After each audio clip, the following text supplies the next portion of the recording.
কৃষ্ণ না ভজিনো দুঃখ কাহিব কাহারে দুর্লভ মানব জন্ম তভিয়া সংসারে কৃষ্ণ না ভজিনো দুঃখ কাহিব কাহারে সংসার সংসার করে মিছে গেল কাল লাভ না কইলু কিছু ঘটিল জঞ্জাল কিসের সংসার ছায়াবাজি প্রায় ইহাতে মমতা করি বৃথা দিন যায় ইহাতে মমতা করি বৃথা দিন যায় এ দেহ পতন হইলে কি রবে আমার কেহ সুখ নাহি দিবে পুত্র পরিবার গর্দভের মাতা আমি করি পরিশ্রম গর্দভের মাতা আমি করি পরিশ্রম কার লাগিয়ে তো করি না ঘুচিল ভ্রম দিন যায় মিছ কাজে নিশা নিদ্রাবাসে নাহি ভাবি মরণ নিকটে আছে বসে ভালো মন্দ খাই হেরি পরিচিন্তহীন নাহি ভাবিয়ে দেহ ছাড়িব কোনদিন দেহ গেহ কালাত্রাদি চিন্তা বিরত জাগিছে হৃদয়ে মোর বুদ্ধি করি হত হায় হায় নাহি ভাবি অনিত্য এসব জীবন বিগতে কোথা রহিবে বৈভব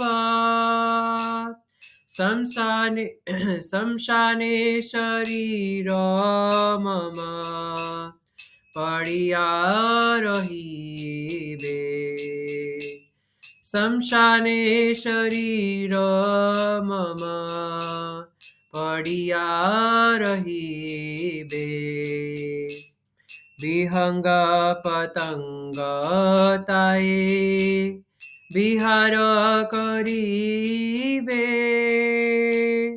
কুকুর শিগল সব আনন্দিত হয়ে মহোৎসব করিবে আমার দেহ লয়ে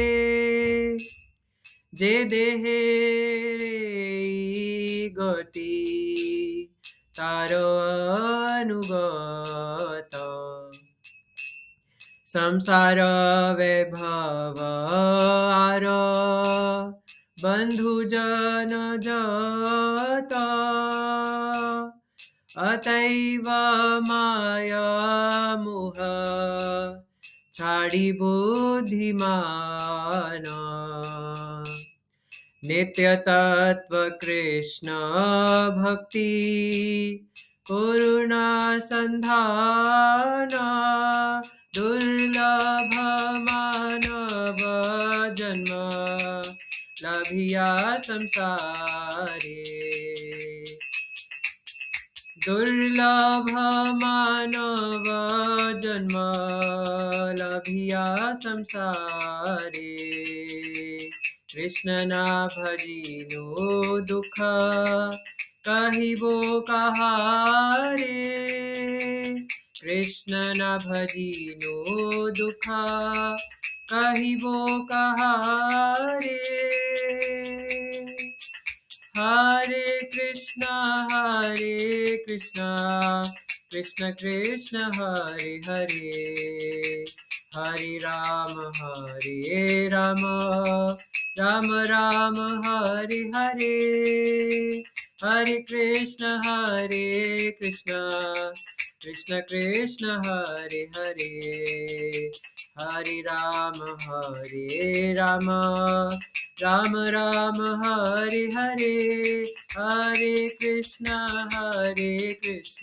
कृष्ण कृष्ण हरे हरे हरे राम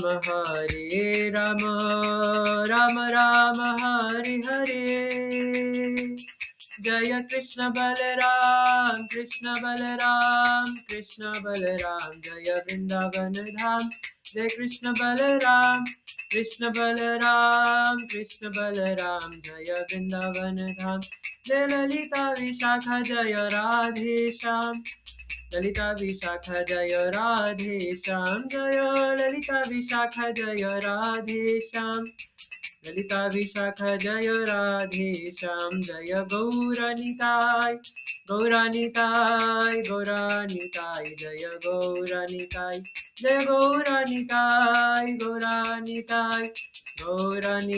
जय गौरानिताय जय जय प्रभुपाद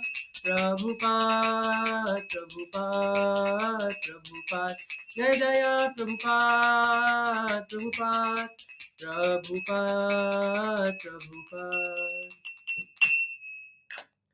युग धर्म हरिनाम संकीर्तन की जय। ओम विष्णुपाद परमहंस परिव्रजाचार्य अष्टोत्र शत Shri Srimad his divine grace Abhaycharan Aravind Bhaktivedanta स्वामी शिला प्रभुपाद महाराज की जय।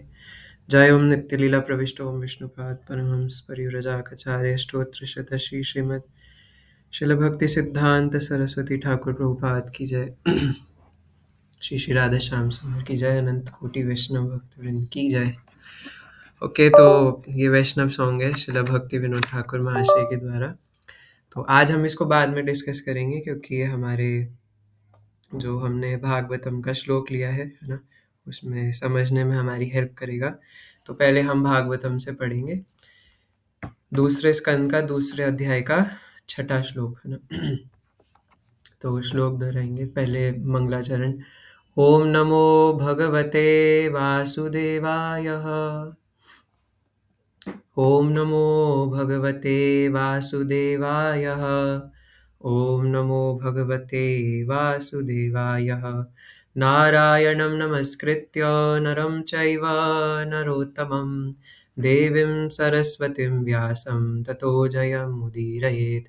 नष्टप्रायेषु अभद्रेषु नित्यं भागवत सेवया भगवती उत्तमश्लोके भक्तिर्भवति नैष्ठिकी। कृष्णाय वासुदेवाय देवकी नंदनाय च नंदगोपकुमाराय गोविंदाय नमो नमः। हरे कृष्णा। तो श्लोक इस प्रकार से है। एवं स्वचित्ते स्वत एव सिद्ध आत्मा प्रियोर्थो भगवान् अनन्तः तं नेवृतो नियतार्थो भजेत संसार हेतु परमश्च यत्र। आप लोग दोहराएंगे क्या पीछे? हमारे दोहराने वाले तो पता नहीं है या नहीं यहाँ पे। कृष्णा प्रभु जी।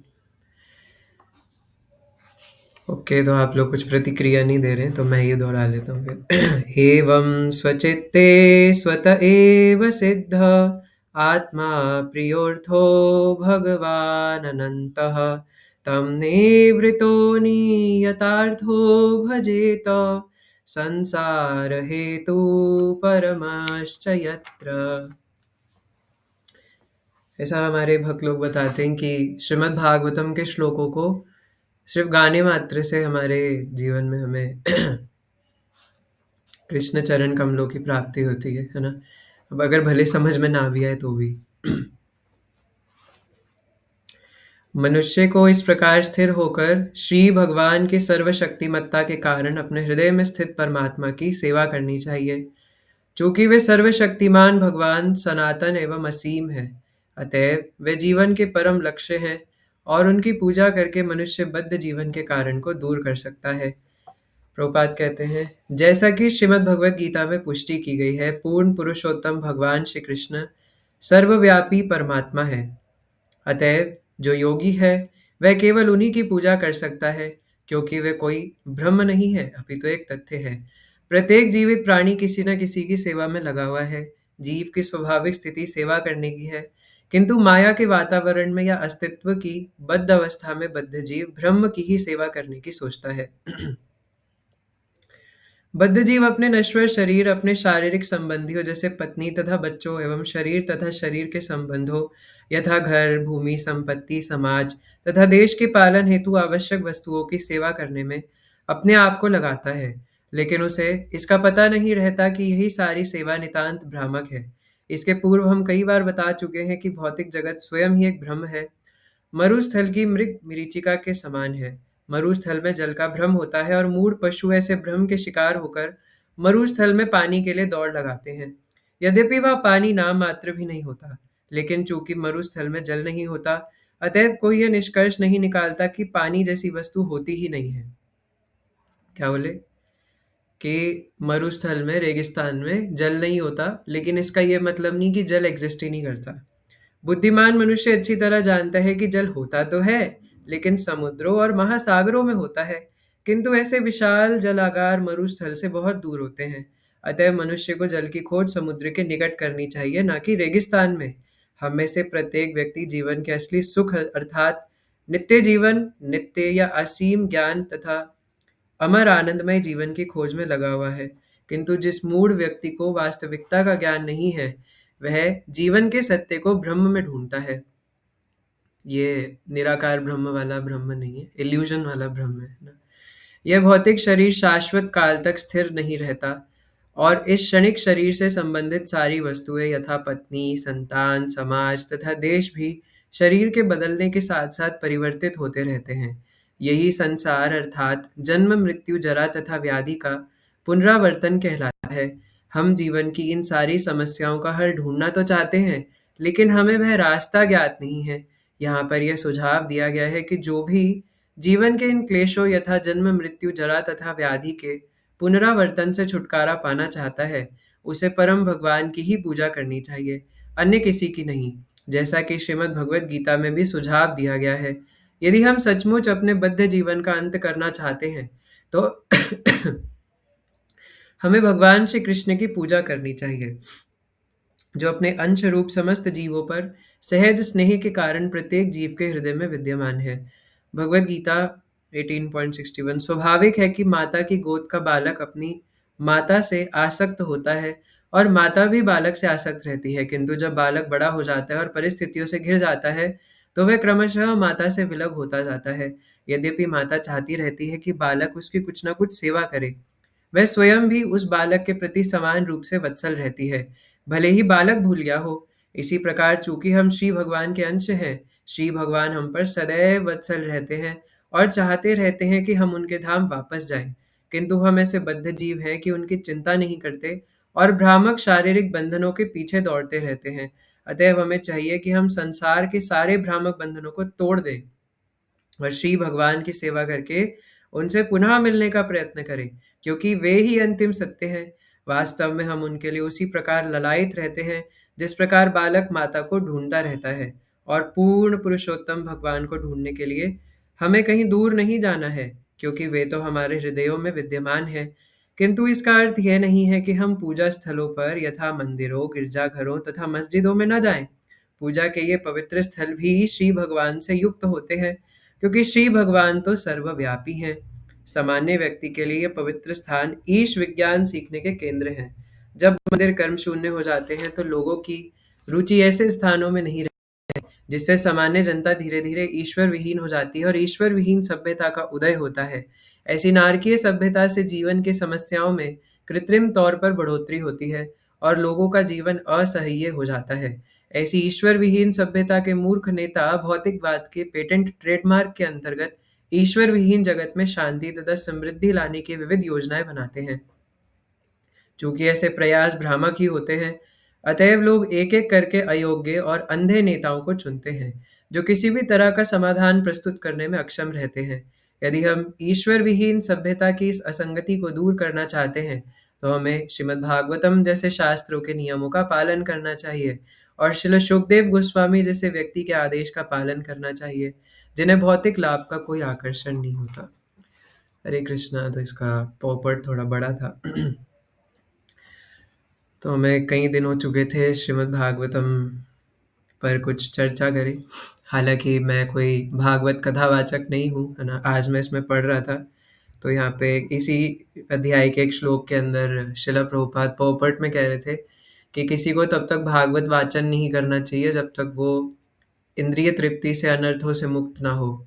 जब तक वो काम वासना का शिकार है, he can not do Bhagwat vachan. तो इसलिए मैं कोई कथावाचक नहीं हूँ, लेकिन जो शिला प्रभुपाद ने पॉपर्ट्स में बताया है, हम सिर्फ यहाँ उसको डिस्कस करने आए हैं, क्योंकि नित्यम भागवत से होया, है ना।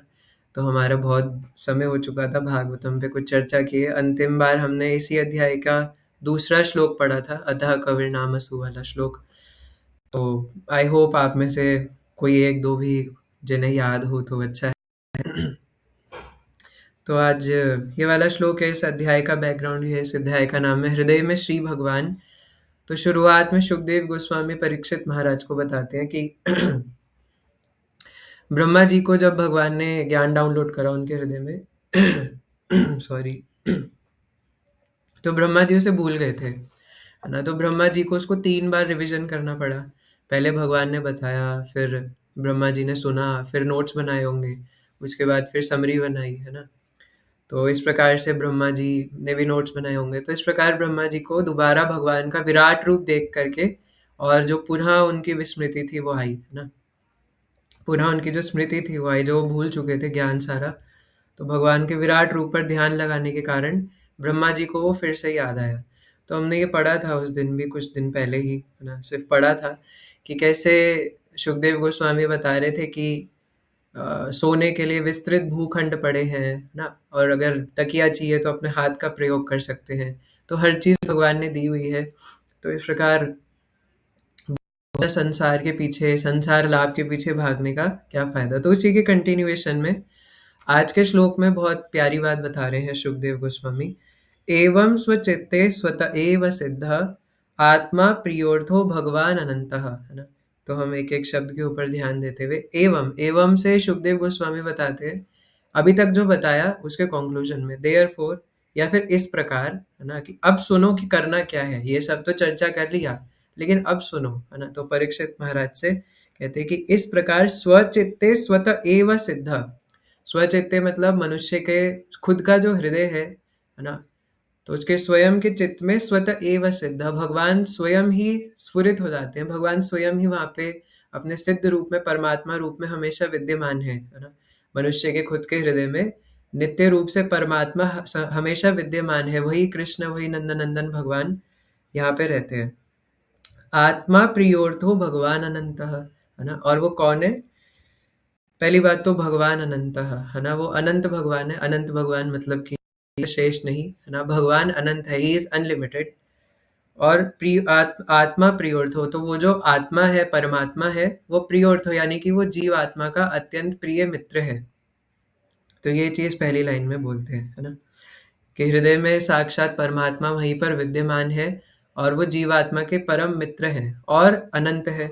और अनंत होने के कारण ही वो हर एक जीवात्मा के हृदय में विराजमान है। आगे कहते हैं, इसलिए क्या करो, तम निवृतो नियतार्थो भजेत। इसलिए क्या हो? निवृत्त होकर के, जितनी भी भौतिक आसक्तियां हैं, इच्छाएं हैं, उनसे निवृत्त होकर के, अन्य अभिलाषिता शून्यम ज्ञान कर्मादि अनावृतम, उनसे निवृत्त होकर के भजेत, उन नंदनंदन भगवान श्री कृष्ण की परमात्मा का भजन करो। क्या और क्या होगा ऐसा करने से? भाई फायदा ढूंढते हैं हम हर चीज में, फायदा तो बताओ, what will be the benefit? तो कहते हैं संसार हेतु परमश्च यत्र, है ना, कि इस प्रकार से क्या होगा, संसार हेतु खत्म हो जाएगा। इस संसार में हम जो बद्ध जीवन का कारण है ना, इस संसार में रहना ही तो बद्ध जीवन का कारण है। अगर इस संसार में नहीं रहेंगे तो जो बद्ध जीवन है वो समाप्त हो जाएगा, है ना। तो इस बद्ध जीवन के कारण को दूर करता है। तो ऐसा आज के श्लोक में शुकदेव गोस्वामी कहते हैं, है ना। इसलिए हमने अभी ये भजन दोहराया। तो इस अध्याय में मुख्य रूप से जैसे ब्रह्मा जी ने विराट रूप पर ध्यान लगाया था, तो ऐसे ही इस अध्याय में भगवान के ऊपर ध्यान लगाने पर विशेष महत्व दिया गया है ना, कि भगवान अब यहाँ पे अष्टांग योग की परमात्मा वाली विधि बता रहे हैं, है ना, कि हृदय में परमात्मा स्थित है, उन पर ध्यान लगाना। लेकिन एक बात है, किसी निराकार पर ध्यान लगाने को नहीं बोल रहे। आगे के 3-4 श्लोकों में तो भगवान का सुंदर चितवन के बारे में बताते हैं। आगे बताया है कि भगवान के सुंदर चरण कमलों से शुरुआत करके और फिर धीरे धीरे धीरे धीरे ऊपर जाना चाहिए। लेकिन अगर हमारे हृदय में काम वासना खत्म नहीं हुई तो चरण से ऊपर नहीं जाना चाहिए, चरण पर ही रहना चाहिए। और हमारे आचार्यों ने बताया है कि यहाँ पर चरण का मतलब है श्रीमद् भागवतम का पहला और दूसरा स्कंद, है ना। भगवान के मुख का मतलब है श्रीमद् भागवतम का दशम स्कंद। तो एक जगह तो प्रभुपाद पोपट में कह रहे थे कि अगर हम कामवासना से मुक्त नहीं हुए तो हमें श्रीमद् भागवतम के फर्स्ट और सेकंड कैंटो को ही बार बार बार बार बार बार पढ़ना चाहिए, उससे ऊपर जाने का प्रयास नहीं करना चाहिए, है ना। क्योंकि यहाँ पे जिस प्रकार से बताया कि भगवान अपनी सर्वशक्तिमत्ता के कारण, क्योंकि भगवान अनंत है इसलिए भगवान अनंत कोटि जीवात्माओं के हृदय में वास करते हैं। जब दशम अध्याय भगवत गीता में अर्जुन पूछते हैं कि भगवान मुझे अपने दिव्य ऐश्वर्यों के बारे में बताइए, तो पहले तो अर्जुन कहते हैं कि आप मुझे कुछ कुछ अपने दिव्य ऐश्वर्यों के बारे, मुझे आपके सभी ऐश्वर्यों के बारे में जानना है। तो भगवान कहते हैं कि नहीं अर्जुन, तुम्हें सारे ऐश्वर्यों के बारे में नहीं बता सकता मैं तुम्हें कुछ मुख्य मुख्य चुने हुए ऐश्वर्य बताऊंगा। तो उसमें जो पहला वर्ष भगवान बोलते हैं, है ना, दशम अध्याय के 14 to 24 के ही बीच में है, तो उसमें भगवान जो पहला वर्ष बोलते हैं उसमें अर्जुन से कहते हैं कि सभी जीवात्माओं का आदि मध्य तथा अंत मैं हूँ, है ना, और मैं सभी के हृदयों में वास करता हूँ। तो मुझे ये बात बड़ी फैसिनेटिंग लगती है, बड़ी सोचने में बहुत आश्वासन वाणी लगती है भगवान की, है ना, कि और भी कुछ ऐश्वर्य में गिना सकते थे, लेकिन पहली बात भगवान ने क्या गिनाई कि मैं सभी जीवात्माओं का आदि मध्य तथा अंत हूँ। अब ऐश्वर्य की दृष्टि से तो ये ठीक है ना, कि हाँ मतलब हम सबको समझ में आता है कि हम भगवान के बिना कुछ है ही नहीं, एक नास्तिक भी भगवान के बिना कुछ नहीं है। कितना कहाँ तक दौड़ के जाओगे, है ना, अंत में तो कृष्ण के पास ही आना पड़ेगा।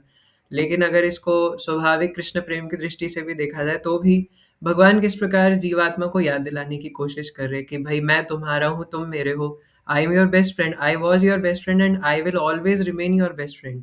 तो वहाँ भगवान ऐसा कहते हैं। तो इसलिए क्योंकि भगवान असीम है ना, भगवान कभी भी किसी सीमाओं के अंदर बाधित नहीं है, इसलिए एक ही परमात्मा, एक ही कृष्ण अपने आप को अनेक रूपों में विभाजित करके एक ही समय पर अनंत कोटि जीवात्माओं के हृदय में है। और ऐसा नहीं सिर्फ मनुष्यों के हृदय में, 84 लाख योनि, 84 लाख तरीकों के डिजाइन है। 84 लाख कोई बॉडीज थोड़ी ना है ना। 84 लाख तरीके के डिजाइन है जिसमें न जाने कितने कितने अनंत कोटि जीवात्मा, कॉकरोचेस ही कितने होते हैं, है ना, कितने तरीके के कॉकरोच होते हैं, है ना, हर एक कंट्री के अलग अलग तरीके के कॉकरोचेस होते हैं। तो अलग अलग कॉकरोचेस उसी में, मतलब आप सोचिए एक ही डिजाइन के अंदर कितने सारे लिविंग एंटिटीज हैं। तो उन सबके हृदयों में भी साक्षात भगवान कृष्ण है और एक ही है, ऐसा नहीं कि अलग अलग है ना। तो इसलिए कहते हैं कि भगवान सभी जीवात्माओं के हृदय में है और भगवान सनातन है, हमेशा रहते हैं, ऐसा नहीं कि अभी है कल नहीं है ना। उनको सब पता है, उनको हमारे पास्ट के बारे में भी पता है, इवन उनको हमारे फ्यूचर के बारे में भी पता है, उनको हमारे नेचर के बारे में भी पता है। उनको ये भी पता है कि हम कितनी बार बोलेंगे कि हाँ कृष्ण अब से मैं आपकी भक्ति अच्छे से करूँगा, बट फिर ले दे के सेंस ग्रेटिफिकेशन करने लग जाएंगे। उनको ये भी पता है ना, कि ये बोल रहा है बट मुझे पता है ना। रोज भगवान और श्रीमती राधा रानी, है ना, कभी कभार ऐसे भक्त बताते कि चर्चा कर रहे होंगे क्या पता, है ना। राधा रानी बोलते होंगे कि अरे कोई नहीं, उसके ऊपर थोड़ी कृपा करो। भगवान बोलते नहीं, क्यों करूं मैं उसके ऊपर कृपा, तुम देख नहीं रहे, बार बार ये बोलता है कि अब मैं अच्छे से भक्ति करूंगा, अब मैं अच्छे से भक्ति करूंगा, पर ले दे के फिर वहीं याद आता है। तो नहीं करूंगा मैं इसको कुछ, है ना, मैं इसको कोई हेल्प नहीं करने वाला। क्योंकि ये अपनी खुद की हेल्प करना ही नहीं चाहता। तो इस प्रकार पहली लाइन में ये कहते हैं कि भगवान हृदय में व्याप्त है ना? अपनी अनंत शक्ति के कारण।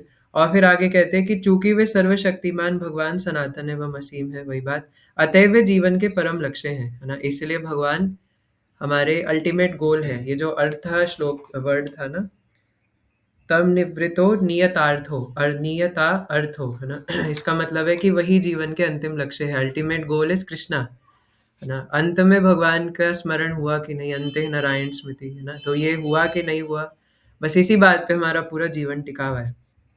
तो इसलिए क्या करो, परीक्षित महाराज को कह रहे हैं कि इसलिए उन परमात्मा पर ध्यान लगाओ, भजते। अच्छा, भजते से यहाँ पे फिर भज धातु आई, है ना? जो कि छठे अध्याय के अंतिम श्लोक में भी आता है, योगी नाम अपि सर्वेशाम मद्गते नंदरात्मना, है ना? उसमें भी भजते शब्द आता है सेकंड लाइन में। तो भज का मतलब है कि लविंग डिवोशनल सर्विस, है ना? ऐसी सेवाओं में लगना भगवान की जिसमें प्रेम का आदान प्रदान हो, है ना? जैसे कौन बताए ना, वैष्णव सॉन्ग पता है? कम से कम ये बोल दो कि नहीं पता।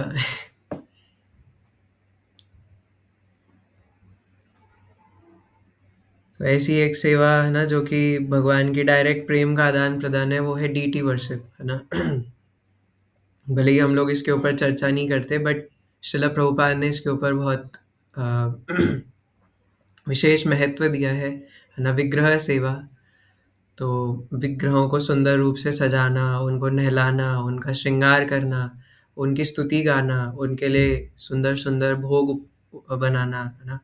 और फिर उसका वितरण करना। तो ये सब, और जो भी मतलब भगवान के विग्रहों की सेवा करना, उनको अपना मान करके और अपने घर का मेंबर मान करके उनकी सेवा करना, हर तरीके से उनसे संबंध जोड़ना।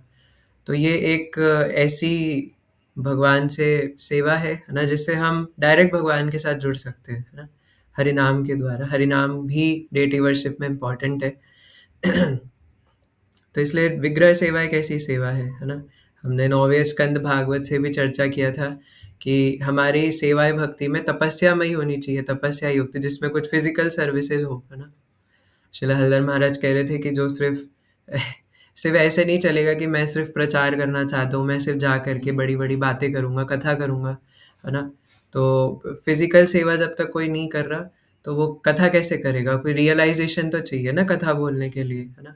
तो इसलिए अ, हम लोग तो सिर्फ़ यहाँ पे सिर्फ़ कही हुई बातें शिला प्रभुपाद के रियलाइज़ेशंस को ही कॉपी पेस्ट कर रहे हैं। लेकिन ऐसे सिर्फ़ अगर हर कोई चाहे कि मैं भी सिर्फ़ इन्फ्लुएंसर्स बन जाऊँ, है ना? और सिर्फ़ दूसरों को जाके कथा बताऊँ, तो वो नहीं हो सकता। सबसे पहले सेवा करनी पड़ेगी, है ना? तो इसलिए यहाँ पे भी भजते बोला कि वो हृदय में जो परमात्मा है, उनके चरण कमलों की सेवा, उनके चरण कमलों में ध्यान लगा कर के उनकी सेवा प्रवृत्ति होनी चाहिए। और सेवा का मतलब ही है कि हमें ये हाथ-पैर दिए गए हैं, है ना? तो मन से कुछ नहीं होता कि मैं मन से कृष्ण को मानता हूँ, मैं तो मानसिक सेवा कर लेता हूँ। ये हमारे आचार्यों ने कभी नहीं सुझाया हम जैसे नौसिखियों के लिए, जो अभी भक्ति के एकदम नए-नए स्तर तक है ना? उनके लिए ये सब नहीं बताया भगवान ने।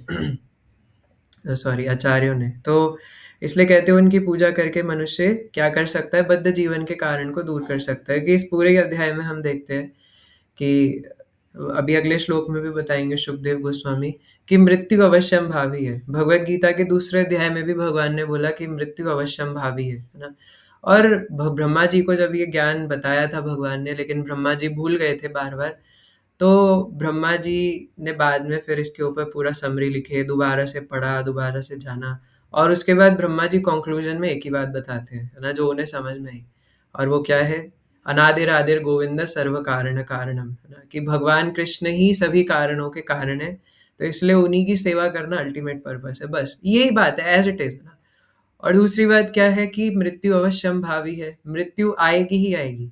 अब कई बार हम लोग कहते हैं कि यार ये भगवद गीता में, भागवतम में अलग-अलग तरीके से ले दे के एक ही बात है ना? कोई अलग बात तो है नहीं, इसलिए कई डिवोटीज़ क्लास में आते भी नहीं, आलस करते हैं, आनाकानी करते हैं, लेज़ी क्रेज़ी हो जाते हैं, है ना? जो नए-नए हैं। तो कहते हैं यार बार-बार घुमा-फिरा के तो एक ही बात बोल रहे हैं, इंद्रिय तृप्ति मत करो, इंद्रिय तृप्ति मत करो, इंद्रिय तृप्ति मत करो, इंद्रिय तृप्ति मत करो। ऐसा कोई तभी सोचेगा जब वो हरिनाम अच्छे से नहीं कर रहा, है ना? कि बार-बार, क्योंकि उसको समझ ही नहीं आ रहा। कभी शिला प्रभुपाद से अच्छे से सुना नहीं, ग्रंथ अध्ययन करा नहीं, हरि नाम अच्छे से करा नहीं, इसलिए सोचता बार बार एक ही बात है ना। वो उसकी पीछे के सुंदरता को नहीं देख पाता कि भगवान कैसे एक एक श्लोक में।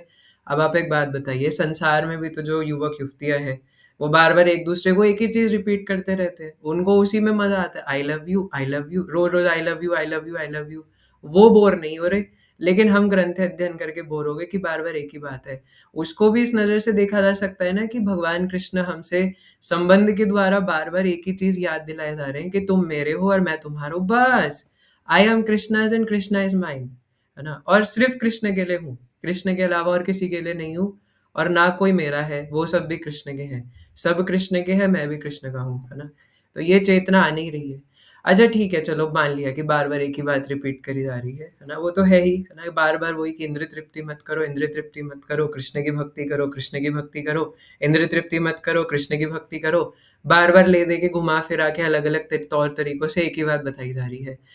तो अगर इतना पता चल गया कि एक ही बात बताई जा रही है तो उसे फॉलो भी करो फिर सही से, है ना। फॉलो करना नहीं है, लेकिन बोलेंगे कि एक ही बात बताई जा रही है। तो जब पता लग गया कि एक ही बात है, इसीलिए इसीलिए 18,000 श्लोक श्रीमद् भागवतम के अंदर है, और इसीलिए 700 श्लोक भगवत गीता के अंदर है ना, ताकि पूरा जीवन इसी को पढ़ने में निकल जाए बार बार, है ना, क्योंकि तुम्हें ऐसे तो समझ नहीं आएगा, है ना। तो बार बार रो रो, इसलिए नित्यम भागवत सेवया, है ना। 100 बार पढ़ लिया उसके बाद भी बोलेंगे पढ़ते तो हैं, फिर भूल जाते हैं क्लास के बाद, हरिनाम करते तो हैं सुबह, हरिनाम करते फिर माया में लग जाते हैं, तो क्यों, है ना। जब पता ही है सब कुछ वही करना है, क्यों लगते हैं, है ना। क्योंकि इस मन को बार बार बताना पड़ेगा, इस मन में बार बार जूते मारने पड़ेंगे, वो एक बार से मानेगा ही नहीं। तो इसलिए हम सब जानते हैं कि मृत्यु करीब आएगी, है ना, और करीब है ना। हैप्पी बर्थडे मनाते, हैप्पी न्यू ईयर करते हैं, बोलते तुम कितने बड़े हो गए। तो ये तो बोलना ही नहीं चाहिए तुम कितने बड़े हो गए, कहना चाहिए तुम कितने छोटे हो गए, क्योंकि तुम मृत्यु के और करीब जा रहे हो, है ना। इसलिए भगवान तो भगवत गीता के दूसरे अध्याय में कह दिए थे, स्टार्टिंग में कह दिए थे अर्जुन को कि अर्जुन मृत्यु अवश्यम भावी है, हर एक व्यक्ति को मृत्यु से जूझना पड़ेगा। लेकिन हमें लगता है, और इवन ये चीज तो जो भक्त नहीं है वो लोग भी ऐसे ही एवी फ्लो फ्लो में कह देते हैं, एक दिन तो जी सबको ही जाना था, क्या करें, हमें भी जाना है, आपको भी जाना है ना। चाय की चुस्की लेते लेते कोई मर गया, वो साइड में पड़ा है, और जी, है ना, एक दिन तो सबको ही जाना था, है ना। अरे चिंटू, वो चाय में चीनी थोड़ी कम हो गई, है ना। ऐसे लोग बातें करते हैं कि मृत्यु को सीरियसली लेते ही नहीं है, क्यों, क्योंकि सबको लगता है कि मैं नहीं मरूंगा, है ना। चाहे मुंह से बोलते हैं, लेकिन हृदय से नहीं मानते वो कि मैं मरूंगा, है ना। आपको आपको अगर ये, अगर हमें, है ना, अगर हमें ऐसा लगता कि मेरी कभी भी मृत्यु हो जाएगी, हो सकता है मैं अभी बोलते बोलते इस श्लोक को पूरा ही ना कर पाऊँ, है ना, उससे पहले ही मृत्यु को प्राप्त हो जाऊँ। बट ये बोल देंगे लेकिन मानते नहीं है हृदय से, है ना। तो इसलिए मानना ज़रूरी है, इसलिए भगवान को पता है तुम बेवकूफ़ मानोगे नहीं, इसलिए बार-बार, बार-बार, बार-बार घोट के वही पिलाते हैं ना, अलग-अलग सुंदर तरीकों से।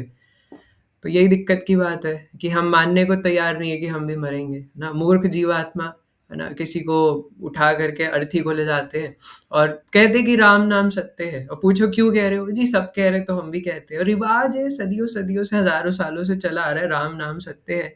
अबे तो बेवकूफ, जब पता है कि राम नाम सत्य है तो लो ना, लेते क्यों नहीं हो, है ना।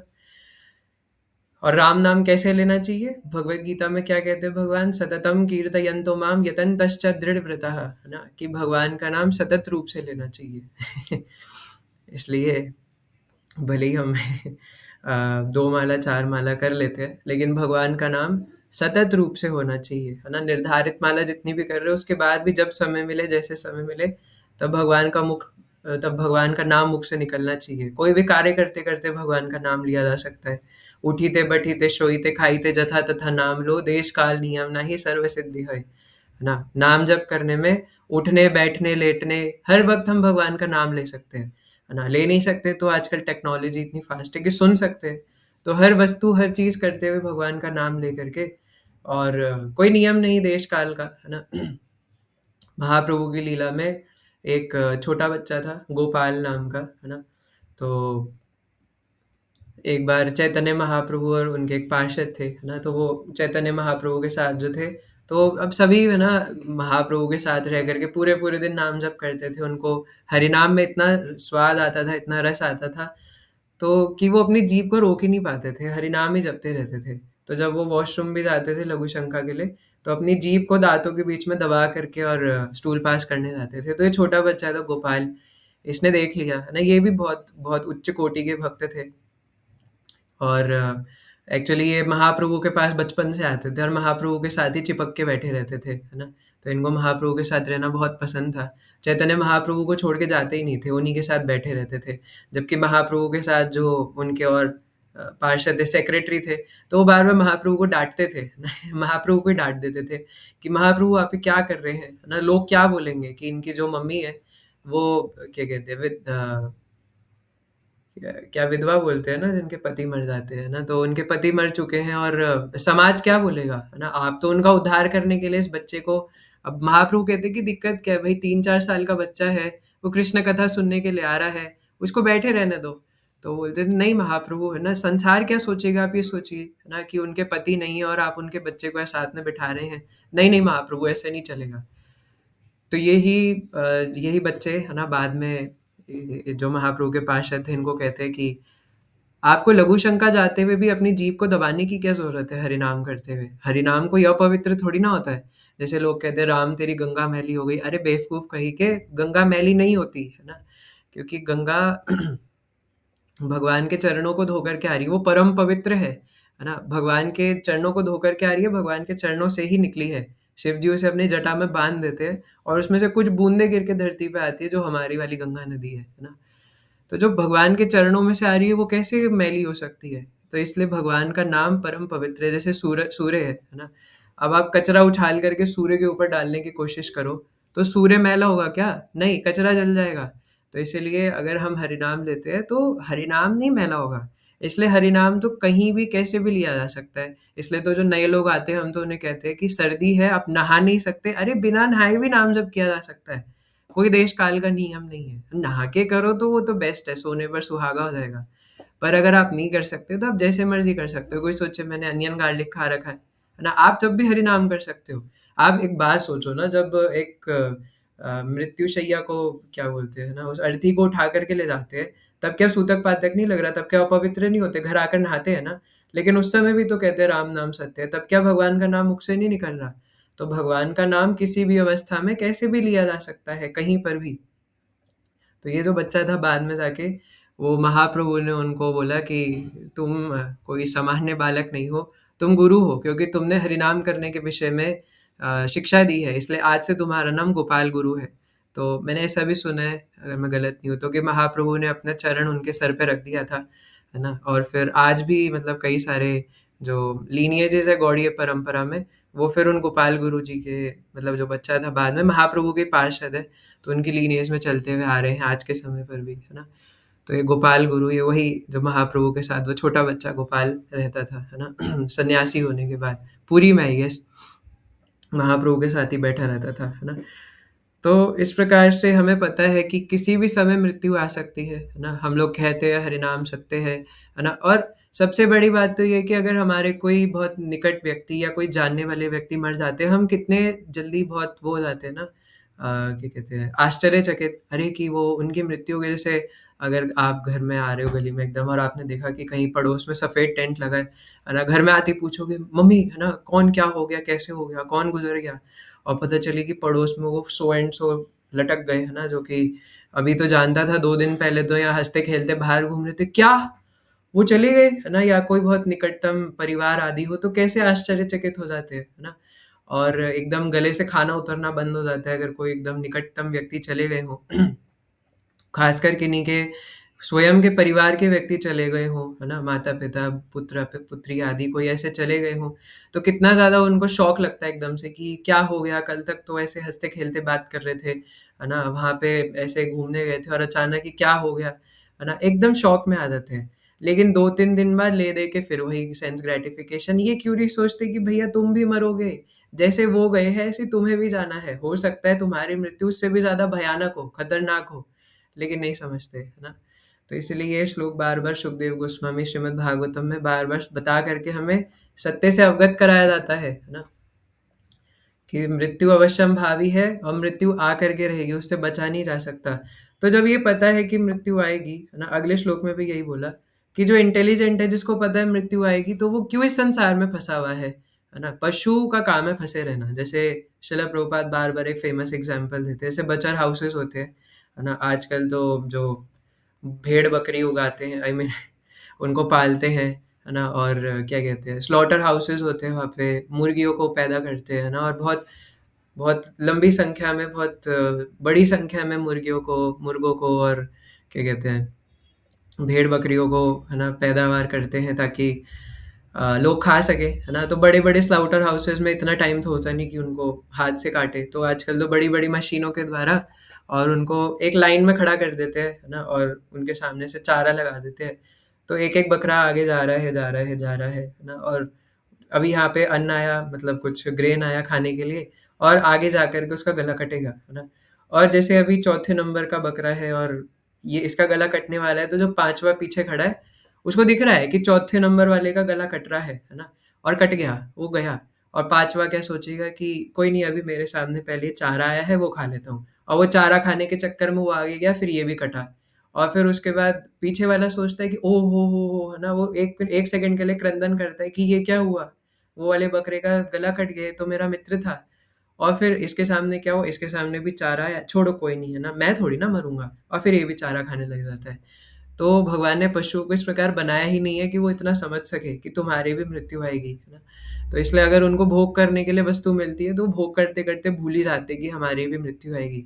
तो इसलिए व्यक्ति भोग करने के लिए इतना पागल है इस संसार में कि उसको दिख रहा है कि मृत्यु आएगी, लेकिन जैसे ही भोग करना की वस्तु या कोई व्यक्ति सामने आता है, तो कोई मौका छोड़ता नहीं है, बस भोग कर ही डालो, जैसे अब दोबारा ज़िंदगी मिलेगी ही नहीं। लेकिन ये संसार भोग करने के लिए नहीं है, हम कितनी बार इस बात को चर्चा कर चुके हैं, सिंपल सी बात है ना? इवन मंदिर में ही आप प्रसाद पाने बैठे हुए हो, है ना? और एकदम आप, या मंदिर छोड़ो, आप किन्हीं भक्त के घर, मान लो आप नारायण प्रभु के घर हाउस प्रोग्राम पे गए हो, है ना? और अब आपको लग रहा है कि यार नारायण प्रभु जी तो अपने ही है ना?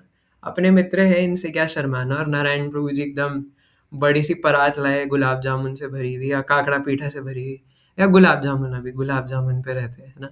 और एकदम गुलाब जामुन से या जलेबी से भरी हुई परात लेकर के आए, और लगे कि, और नारायण प्रभु बोलते कि आज ना थोड़ा ज़्यादा ही बन गया है, भक्त लोग इतने आए ही नहीं है, बस निताई मर्सी से कुछ भक्त आए हैं, तो जितना मर्ज़ी गुलाब जामुन खाओ जिसको खाना है ना? तो एकदम लग रहा है कि हाँ, वो नारायण प्रभु ने बनाया है। एकदम मस्त चाशनी टपक रही है, एकदम गरम-गरम अभी-अभी गुलाब जामुन आए हैं, है ना? और बस खा ही डालो, तो आएगी एकदम सामने परात, और लगेगा कि यार, नारायण प्रभु ने ये भी बोल दिया जिसको जितना लेना हो ले सकता है, क्योंकि बचाना नहीं है कुछ भी। तो अब लगेगा कि यार नारायण प्रभु ने बोल ही दिया है, तो अपनी ही है यार, है ना? तो प्रभु जी आप क्या एक और दे सकते हो? नारायण प्रभु कहे कि अरे प्रभु, 1 क्यों? 10 लो। अब मन में लगे वाह यार, नारायण प्रभु जी ने खुद ही बोल दिया कि 10 ले लो ना। करते हैं भक्त लोग, है ना? 1 लिया, फिर मैं भी करता हूँ, है ना? तो 2 लिया, 3 लिया, ले लिया, ठीक है, हो गया। फिर अब चक्कर काट के लगा, अब शर्म आ रही है, लग रहा है कि यार ऐसे नारायण प्रभु ने बोला तो था कि बहुत सारे हैं, एक एक और ले लूँ क्या? बस एक और, एक चौथा लेने में क्या हो जाएगा? हार्दिक प्रभु जी तो वैसे भी पतले, वो कौन सा इतना खाएंगे? एक और मैं ले लेता हूँ, है ना? हार्दिक प्रभु जी आप मत खाओ, आपका पेट खराब हो जाएगा ना, मैं ले लेता हूँ। तो नारायण रूप बस एक एक और मिल जाता, तो और वो, और अपनी लिमिट से एक बार खाया, और उसके बाद जो 1 घंटे बाद छाती में जलन होगी, लो मरे, है ना? तो इसलिए संसार में व्यक्ति भोग नहीं कर सकता, है ना? वो कितना ही भोग के पीछे भाग रहा है भोग करने के लिए, नहीं कर सकता, है ना? किसी सुंदर जगह पे जाते कि साइट सीइंग करेंगे, मज़ा आएगा, झरने में नहाएँगे, है ना? ये होगा, वो होगा, नहीं मिलता भोग, है ना? वहाँ पर जाकर के कुछ और ही हो जाता है, जो कि नहीं सोचा होता।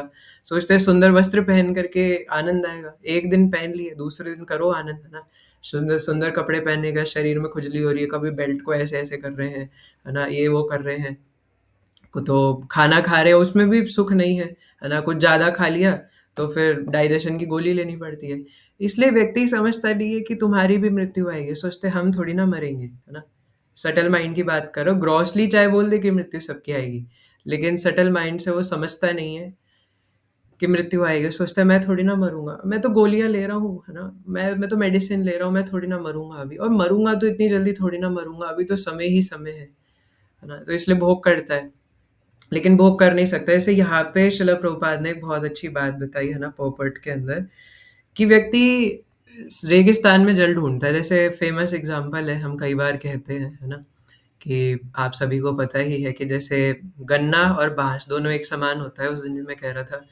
तो शुगर केन और क्या कहते हैं बैम्बू, है ना? तो शुगर केन अंदर से एकदम मीठा होता है और बैम्बू एकदम कड़वा है क्योंकि उससे 2 है ना चीज़ें बनाई जाती है।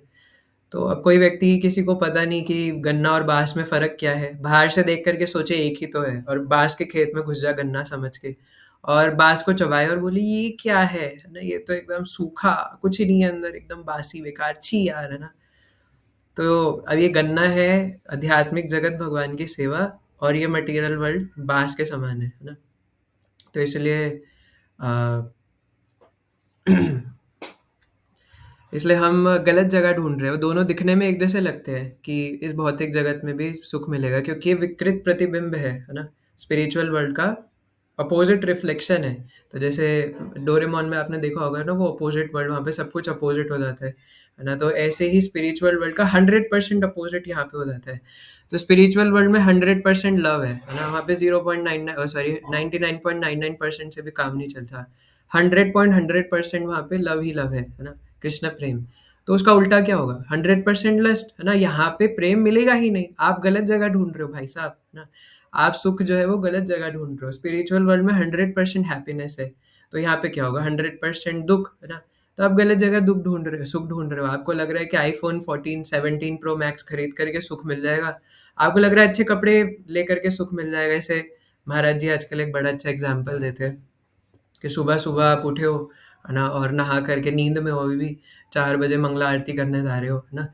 और नींद में हो, उठ के नहा तो लिए लेकिन नींद में झूम रहे हो, सर्दी का समय है ना? और जा रहे हो कृष्ण बलराम के दर्शन करने मंगला आरती में। कृष्ण बलराम को देखने की उतनी लालसा नहीं है, हृदय में इच्छा नहीं है। सोने की इच्छा थी, है ना? बस जा रहे हैं क्योंकि कमरे में जो थे भक्त लोग वो भी साथ में जा रहे हैं, तो गाली देंगे कि तू कैसे नहीं चल रहा, है ना? तो बस ऐसे ज़बरदस्ती वो ऐसे नींद में ऐसे ऊपर तिलक लगाया और फिर कमरे से बाहर आए और फ़ोन ऐसे खोला टाइम देखने के लिए, तो लगा अरे! नीचे की पत्ती तो लगाना ही भूल गया। फिर अंदर गए और हाथ में चंदन लेकर के और नींद में क्या कर रहे हैं, शीशे के ऊपर नाक में देखकर और शीशे के ऊपर ऐसे तिलक लगा रहे हैं नाक में, है ना? और कह रहे लग क्यों नहीं रहा? ये लग क्यों नहीं रहा यार, है ना? और अब चाहे शीशा टूट जाए, उँगली कट जाए शीशे से, खून आने लग जाए, लेकिन शीशे में लगाने से क्या नाक में तिलक लगेगा? नहीं, है ना? तो इसी प्रकार से हम लोग अपोज़िट रिफ्लेक्शन में भोग करने की कोशिश कर रहे हैं, है ना? यानी कि जब हम भगवान की इंद्रियों को संतुष्टि प्रदान करेंगे, तब हमारी इंद्रियों को ऑटोमैटिकली संतुष्टि मिल जाएगी। लेकिन हम अपनी इंद्रिय तुष्टि करने के पीछे पड़े हुए हैं, इसलिए हमें मिल नहीं रहा है ना? मैं अभी जैसे डेटी वर्शिप की बात कर रहा था, तो जो लोग करते हैं थोड़ा बहुत उनको पता है ना? सुबह-सुबह उठ करके, नहा करके इवन सर्दियों में भी, है ना? आप अपना कर देख लो, ज वे पहले इस्तेमाल करें, फिर विश्वास करें, है ना? तो स्पिरिचुअल लाइफ में सब कुछ प्रैक्टिकल है, आध्यात्मिक जगत में सब प्रैक्टिकल है। आपको कुछ भी आँखें बंद करके विश्वास करने को नहीं बोला जा रहा। आप पहले करके देख लो, आपको खुद समझ में आ जाएगा। आपको कौन कह रहा है कि आप आँख बंद करके ब्लाइंडली मान लो। तो इसलिए आप सुबह-सुबह सर्दियों में भी, भरी सर्दी में भी, है ना? एक दिन आप सुबह 9 बजे तक सोओ, है ना? और एक दिन आप सुबह उठो, सुबह जल्दी और नहा करके और भगवान का मंगला आरती करो, है ना? ऐसा करना नहीं है कि ज देर तक सो रहे हैं जानबूझ करके, है ना? तो और ऐसे उठ करके सुबह मंगला आरती किया, है ना? भगवान का हरिनाम किया और उसके बाद जैसे विग्रह है तो मैं उन विग्रहों वाले भक्तों के लिए एक एग्जाम्पल दे रहा हूँ, है ना? सुंदर रूप से भगवान का श्रृंगार किया, उनको स्नान कराया, चंदन के साथ स्नान कराया, है ना? तुलसी पत्र उनके चरणों में ऑफ़र किया, उनको सुंदर सा श्रृंगार किया, सर्दियों को एकदम बढ़िया श्रृंगार उनको ठंड ना लगे, है ना? और फिर उनको एकदम गरम-गरम कुछ बना करके खुद से कीर्तन सुनते-सुनते भोग बनाया और वो ला करके एकदम गरम-गरम हलवा सूजी का बना करके और भगवान के सामने रख दिया। एकदम छोटी से छोटी चीज़ भी इतना आनंद देती है और उसमें तुलसी का पत्र रख के भगवान को भोग लगाया। उसके बाद फिर आरती कर रहे हैं, है ना? मंगला आरती और जो भी है, इस प्रकार आरती करा, भगवान के चरणों में फूल ऑफ़र किया और उसके बाद बैठ कर के थोड़ी देर भगवद गीता या भागवतम पढ़ा और फिर देखो आनंद की सीमा, है ना?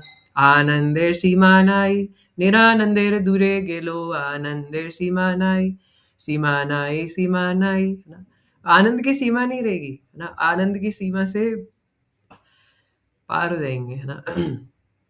तो अभी हम लोग जब जयपुर में थे तो हम लोग गोविंद देव जी के, भगवान के, सभी के दर्शन करने के लिए गए थे, है ना? तो सुबह-सुबह ही गए थे मंगला आरती के समय गुरु महाराज के साथ, और हम महाराज से पहले ही थोड़ा पहुँच गए थे, है ना? हमें लगा कि पता नहीं भीड़ होगी मंदिर में। तो मतलब हम बहुत जल्दी 2 बजे उठ कर के ही और एकदम नहा धो कर के और एकदम मंदिर में जा कर के खड़े हो गए, और वो आनंद, और 3, 4, 5, 6, 7, 8 बजे तक सोते रहने का, है ना? आप लगा लो खुद, मैच करके देख लो, है ना? तो इसलिए जब कभी-कभी हम इस प्रकार से कर लेते हैं, जब वृंदावन, मायापुर कहीं जाते हैं और इतना आनंद आता है, तो रोज़ करने में क्या दिक्कत है? नित्यम भागवत सेवया, वो सेवा नित्य रूप से करिए ना, रोज़ आनंद आएगा। और भगवत प्रेम में ऐसा आनंद है कि वो कम नहीं होता, है ना? मटीरियल वर्ल्ड में ऐसा होता है, ये ही संस्पर्श जाब होगा दुःख योनय एव ते। मैं तो मतलब जब भगवत गीता नहीं पढ़ी थी तब भी ऐसा सोचता था, है ना? और जब भगवत गीता पढ़ ली तो मुझे लगा, ओ कृष्णा, मैं तो यही सोच रहा था और यही हुआ, ना? क्या सोचा था कि हम कोई भी नई वस्तु खरीद के लाते हैं ना, कोई भी, है ना? जैसे कोई नया मोबाइल लिया है, नया कैमरा लिया है, अच्छे कपड़े लिए हैं, कुछ भी लिया है, आनंद आता है, मैं ये नहीं कह रहा, पहली बार आनंद नहीं बोलना चाहिए, मज़ा आता है। मैं ये नहीं कह रहा मज़ा नहीं आता, भगवान भी नहीं कहते। बट वो मज़ा 2 सेकंड का होता है। अब वो 2 सेकंड के मज़े के लिए आपने अपने पैसे भी बर्बाद करे, इंद्रियाँ भी बर्बाद करी, अपनी हेल्थ भी बर्बाद कर दी, सब कर दिया। जो लोग सेक्स लाइफ़ से बहुत ज़्यादा एडिक्टेड होते हैं, क्योंकि आगे भगवान सुखदेव गोस्वामी अनर्थ निवृत्ति की बात करते हैं कि भगवान के सुंदर चितवन के ऊपर, सुंदर चरण कमलों के ऊपर जब हम, क्या कहते हैं, ध्यान लगाते हैं, तो हमें ये चेक करना चाहिए कि हमारी जो भौतिक आसक्ति है वो कितनी कम हो रही है। हम भक्ति में आगे बढ़ रहे हैं, हम जो चैंटिंग कर रहे हैं रोज़ वो अच्छे से हो रही है कि नहीं, ये ध्यान में रखना चाहिए, है ना? तो हरिनाम अगर अच्छे से हो रहा है तो उसका कॉज़ फैक्टर क्या होगा कि मान प्रतिष्ठा की अभिलाषा चली जाएगी, है ना? और इस संसार को भोगने की इच्छा चली जाएगी, काम वासना कम हो जाएगी, लस्ट कम हो जाएगा। अंदर हृदय में कोई सेक्स लाइफ से अटैचमेंट नहीं रह जाएगी, क्योंकि उसमें जब काम वासना की बात करते हैं प्रभुपाद, अनर्थ निवृत्ति की बात करते हैं, तो उसमें बताते हैं कि अनर्थ निवृत्ति ग्रॉस लेवल पर क्या है, एक स्त्री और पुरुष के बीच में आसक्ति, आकर्षण, है ना? तो पुरुष और स्त्री के बीच में जो स्वाभाविक आकर्षण है वो लस्ट का कारण है। तो इसलिए भक्ति जीवन में बहुत आवश्यक है कि स्त्री पुरुष के आकर्षण से, आसक्ति से बचे, है ना? जितना सेक्स लाइफ में एंटैंगल्ड रहेंगे, whether it's through self pleasure और एनीथिंग, है ना? सो वो उतना ही घातक है हमारी भक्ति जीवन के लिए। तो इसलिए अनर्थ निवृत्ति का ग्रॉस लेवल क्या है ना? एक स्त्री पुरुष के बीच में आकर्षण और आसक्ति, तो इसलिए उससे बचना आवश्यक है ना?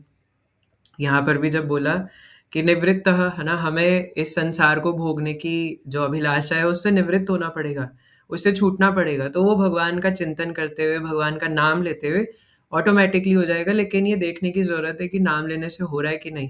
अगर नहीं हो रहा तो हमें अपने नाम जप की क्वालिटी को बढ़ाने की ज़रूरत है ना? यानी हम अटेंटिवली सुन कर के नाम जप नहीं कर रहे हैं, बस फ्लो में पूरा करने के लिए कर रहे हैं, है ना? और धीरे-धीरे, धीरे-धीरे करते-करते स्लोली बट श्योरली एक दिन पूरे तरीके से हृदय चित्त शुद्ध हो जाएगा, है ना? यन्नाम श्रुति मात्रेण पुमान् भवति निर्मला, इस नाम को सुनने मात्र से हृदय निर्मल हो जाएगा। तो इसलिए बात यही है कि व्यक्ति समझता है कि, है ना, मैं भोग करूँगा तो मुझे आनंद आएगा, लेकिन नहीं आता। कुछ भी कर ले, है ना? तो मैं ये कह रहा था कि मज़ा है ना? लेकिन 2 सेकंड का मज़ा है, temporary satisfaction and permanent destruction. अभी भगवद गीता के अगले अध्याय में ये आएगा, बट अभी ये मुझे लगता है नित्यानंद त्रयोदशी के बाद ही ये वाला श्लोक हो पाएगा, है ना? क्योंकि अब बस हम नित्यानंद प्रभु के बारे में चर्चा करेंगे कुछ दिनों तक। तो टेम्पररी सैटिस्फैक्शन, कुछ देर का आनंद ज़रूर आता है। इसलिए मैं कह रहा था कि जो बहुत ज़्यादा इस यौन जीवन से, सेक्स लाइफ से बहुत एंटैंगल्ड होते हैं, या और भी कोई भी जितने भी बुरी आदतों से एंटैंगल्ड होते हैं, या भोग करने की प्रवृत्ति, बहुत खाने की इच्छा है, इसमें कितनी देर का आनंद है ना? जैसे कुछ अच्छा खा लिया, पनीर टिक्का, पिज़्ज़ा, है ना? मुझे पता है एकादशी, चलो ठीक है, एकादशी वाला ही कुछ आपने टेस्टी खा लिया, है ना? शाही पनीर बना कर के, जो कि एकादशी में है ना, टमाटर वाला, है ना, जिसमें कुछ और नहीं है। या कुछ भी ऐसा जो भी एकादशी की सुंदर-सुंदर एकदम टेस्टी आइटम्स है वो बना कर के, क्या साबूदाने की टिक्की और हरी चटनी, और क्या अब आजकल तो पता नहीं क्या-क्या बना देते हैं। एकादशी के डोसे, एकादशी का रायता, एकादशी की ड्राई फ्रूट्स वाली खीर, एकादशी का ये, एकादशी का वो, है ना? पता नहीं एकादशी कर रहे हैं कि ड्रामेबाज़ी कर रहे हैं, है ना? तो ऐसा कर दिया और फिर ये सब खा लिया। कितनी देर तक टेस्ट आपके जीभ में रहेगा, है ना? वो 10 मिनट जो खाया था वो, और मुश्किल से 2 मिनट और, है ना? तो भक्त लोग तो वैसे कुल्ला करते हैं, क्योंकि हमारे शास्त्रों में बताया है कि खाना खाने के बाद हमें झूठे मुंह नहीं रहना चाहिए, कुल्ला करना चाहिए। चलो ठीक है, जो भक्त नहीं भी है, जो कुल्ला नहीं करते खाना खाने के बाद, है ना, उनके मुंह में भी कितनी देर तक स्वाद रहेगा? 2 मिनट, 3 मिनट, मुझे नहीं लगता 2-3 मिनट से ज़्यादा रहता है ना? कितनी देर रहेगा? अच्छा, मैंने बट एक चीज़ देखी है ना, कि भगवान की पता नहीं कैसी व्यवस्था है, क्योंकि ये संसार मृत्यु संसार वर्तमान ही है ना, ये संसार भगवान ने मरने के लिए बनाया है, जीने के लिए बनाया ही नहीं था, है ना? तो एक वो शायद चलो जो भी है ना? तो लेकिन इस संसार में जितने भी फिलोसोफर्स हैं, बड़े-बड़े जो यूनिवर्सिटीज़ है, वो सब क्या सिखा रहे हैं? Art of living. अरे बेवकूफ़ो! लेकिन हमारे भागवतम, भगवद गीता क्या सिखा रही है? आर्ट ऑफ डाइंग ना। भाई मरोगे कैसे ये तो जान लो पहले, क्योंकि मृत्यु तो कभी भी आ जाएगी। जी तो वैसे भी रहे नहीं हो। आर्ट ऑफ लिविंग बोल-बोल करके कितना जी लिया। रिच डैड, पुअर डैड, पता नहीं क्या-क्या अजीब-अजीब से, है ना? जो भी है बुक्स बना करके पढ़ते हैं। ठीक है, पढ़ना है, अच्छी बात है ना? पढ़िए अपनी मटेरियल लाइफ़ को अच्छा बनाने के लिए। बट ये भी सोचिए कि उसके बाद, मृत्यु के बाद क्या होगा, है ना? और मृत्यु कभी भी आ जाएगी, है ना? हो सकता है वो बुक्स पढ़ते-पढ़ते ही आ जाए फालतू की इधर-उधर की मटेरियल, है ना? और वो लोग भी जो उसमें सिद्धांत बताते हैं, मतलब जो भी फ़िलॉसफ़ी बताते हैं, वो सब तो भगवद गीता वगैरह से इंस्पायर्ड होता है ना? तो मैं इसको बीइंग अ साइकोलॉजी स्टूडेंट बता भी सकता हूँ, बट अभी हमारा टॉपिक वो नहीं है ना? तो इस प्रकार सब लोग एक ही चीज़ सिखा रहे हैं, आर्ट ऑफ लिविंग, जीना कैसे है ना? बच्चा थोड़ा बड़ा होता नहीं, बल्कि थोड़ा बड़ा क्या, बचपन से उससे पूछने लग जाते हैं, बेटा क्या बनोगे बड़े होके? आजकल तो पेरेंट्स ने बच्चों का जीना हराम कर रखा है ना? मतलब वो अभी बच्चा 2 या 3 साल का हुआ नहीं, और दूसरों को भी जाके बड़े प्राउड से बताएँगे, मेरा बच्चा तो एबीसीडी बड़ा अच्छा बोलता है ना? चलो बेटा, चाचा को एबीसीडी कह करके सुनाओ, है ना? ABCDEFG, और फिर वो बोलेंगे, देखा देखा मेरा बच्चा कितना अच्छा है, इसको इंग्लिश की वो वाली पोयम भी आती है ना? और एकदम सुबह स्कूल में रह करके एकदम बाद में ट्यूशन जाता है और पूरे दिन पढ़ता ही रहता है, कुछ खेलता कूदता है। ये कोई प्राउड की बात है कि बच्चा पूरे दिन ट्यूशन जाता है और पागलों की तरह स्लेव बना रहता है? नौकर ही तो बना रखा है उसको, है ना? पूर्व समय में ऐसा नहीं होता था, है ना? कृष्ण बलराम जो गुरुकुल में भी जाते थे। पहली बात तो गुरुकुल में इस तरीके की पढ़ाई नहीं होती थी कि स्लेव बना करके सुबह, आजकल आप देखते नहीं हो इतने छोटे-छोटे बच्चे इतना मोटा-मोटा चश्मा लगा के घूम रहे होते हैं। एक तो मोबाइल फ़ोन दे दिया, ऊपर से ऐसे पढ़ाई के स्लेव बना के रखते हैं, है ना? पहले के समय में ऐसा नहीं होता था। तो अगर आप चाहते कि आपके साथ ऐसा ना हो, तो कृष्ण बलराम से जुड़ना पड़ेगा ना। कृष्ण बलराम तो बचपन से ही गाय चराने के लिए जाते थे, बछड़े चराने के लिए जाते थे। आपने देखा ही है लिटिल कृष्णा में, और कृष्णा बुक में पढ़ा भी है। उस सब में फिर वो कोई कचौरियाँ लेके आया है, कोई समोसे लेके आया है, और बात बार-बार घूम फिर के, है ना, खाने पे आ रही है। बट आप कथा पे ध्यान लगाइए, है ना? तो मैटर करता है कि हमारा मन हमें कहाँ ले जा रहा है ना? ये मन हमें गिरा भी सकता है और उठा भी सकता है ना? तो अगर हम कुछ स्वादिष्ट खा भी रहे हैं, अगर उसको इस चेतना से खाएँ कि वाह! मैंने वो देखा था, सुना था कि कृष्ण बलराम अपने मित्रों के साथ कैसे बैठ के सुंदर रूप से खा रहे थे। काश मैं भी ऐसे कर पाता, है ना? ये सुंदर समोसा, काश मैं इसको कृष्णा बलराम के साथ बैठ कर के खा पाता। तो ऐसी चेतना हो जाएगी तो फिर कहाँ से हम इस संसार में फँसेंगे? नहीं फँसेंगे, है ना? बात इतनी ही है कि आप उसको किस चेतना से देख रहे हो, है ना? तो जैसे मेरे एक मित्र है ना? तो उनको किसी ने चाय ला कर के दे दी, तो उन्हें नहीं पता था शुरू में कि ऐसे चाय नहीं पीनी चाहिए। तो वो मुझसे कहने लगे ना कि देखो भगवान ने मुझे ये जैसे चाय भेजी है, मेरा चाय पीने का मन कर रहा था, तो भगवान ने मुझे चाय भेजी है। अब आप सोचिए, है ना, कि शिला प्रभुपाद एक जगह कहती है कि अगर कोई शराबी व्यक्ति ये भी समझ लेना कि ये शराब मुझे भगवान ने दी है, तो उसकी भक्ति स्टार्ट हो चुकी है ना? अब आप समझ लो कि वो इस संसार से निकल गया। तो क्योंकि अब वो, लेकिन इसका ये मतलब नहीं है कि चाय पीने से या शराब पीने से संसार से निकल जाएगा। जैसे कहते हैं ना कि कोई बहुत ज़्यादा बीमार है ना? और उसका एडमिशन जो है वो किसी एम्स जैसे बड़े हॉस्पिटल में करा दे, तो बोलेंगे कि अब तो समझो कि इसका हो ही गया। अब ये मरेगा नहीं, बच जाएगा, है ना? अब तो इसका ऑपरेशन अच्छे से हो ही जाएगा। बट क्या ये गारंटी है कि वो बच ही जाएगा? मर भी सकता है। लेकिन क्योंकि वो एम्स जैसे बड़े अस्पताल में, इसलिए कहते हैं कि अब तो बहुत ज़्यादा अच्छी बात है, प्रोबेबिलिटी है कि वो बच ही जाएगा, है ना? तो जब हम ये कहते हैं कि उसकी भक्ति स्टार्ट हो चुकी है, इसका कहने का मतलब है कि वो भक्ति जीवन में आ चुका है। उसके हृदय में, उसके मन में इतनी बात भी आ गई कि कृष्ण की वजह से ये हुआ है। यानी उसका कृष्ण से संबंध वो थोड़ा बहुत समझने लगा है। लेकिन अब इसको और प्यूरिफ़ाई करेगा और समझेगा, तो एक ना एक दिन भगवान के पास पहुँच ही जाएगा, है ना? तो इस प्रकार से हम लोग भोग करने की कोशिश करते हैं अपनी इंद्रियों को अपने द्वारा। थोड़ा-सा क्लास लेंदी होगा, है ना? क्योंकि आपको पता है भागवतम पढ़ रहे हैं तो 1 घंटा 15 मिनट तो हो ही जाता है कम से कम। वैष्णव सॉन्ग भी गाया है ना? तो इस प्रकार हम अपनी इंद्रियों को अपने द्वारा तुष्ट करने की कोशिश करते हैं, बट ऐसे तुष्टि नहीं मिलेगी, है ना? हमें क्या करना है? भगवान की इंद्रियों को तुष्ट करना है। इसलिए बस एक ही चीज़ पकड़नी है, किसी भी मन, वचन, काया, है ना? मन, वाक्य, काया के द्वारा सिर्फ़ भगवान की सेवा, और कोई मान प्रतिष्ठा की भी अभिलाषा नहीं, क्योंकि ये जो लस्ट है, वो बाद में मान प्रतिष्ठा की अभिलाषा के रूप में आती है ना? और मैंने बताया था कि उसका एक कारण है हरिनाम सही से ना करना। हरिनाम सही से ना करने की वजह से मान प्रतिष्ठा की अभिलाषा हृदय में घर करके बैठ जाती है। मैं और मेरा माया का घेरा, है ना?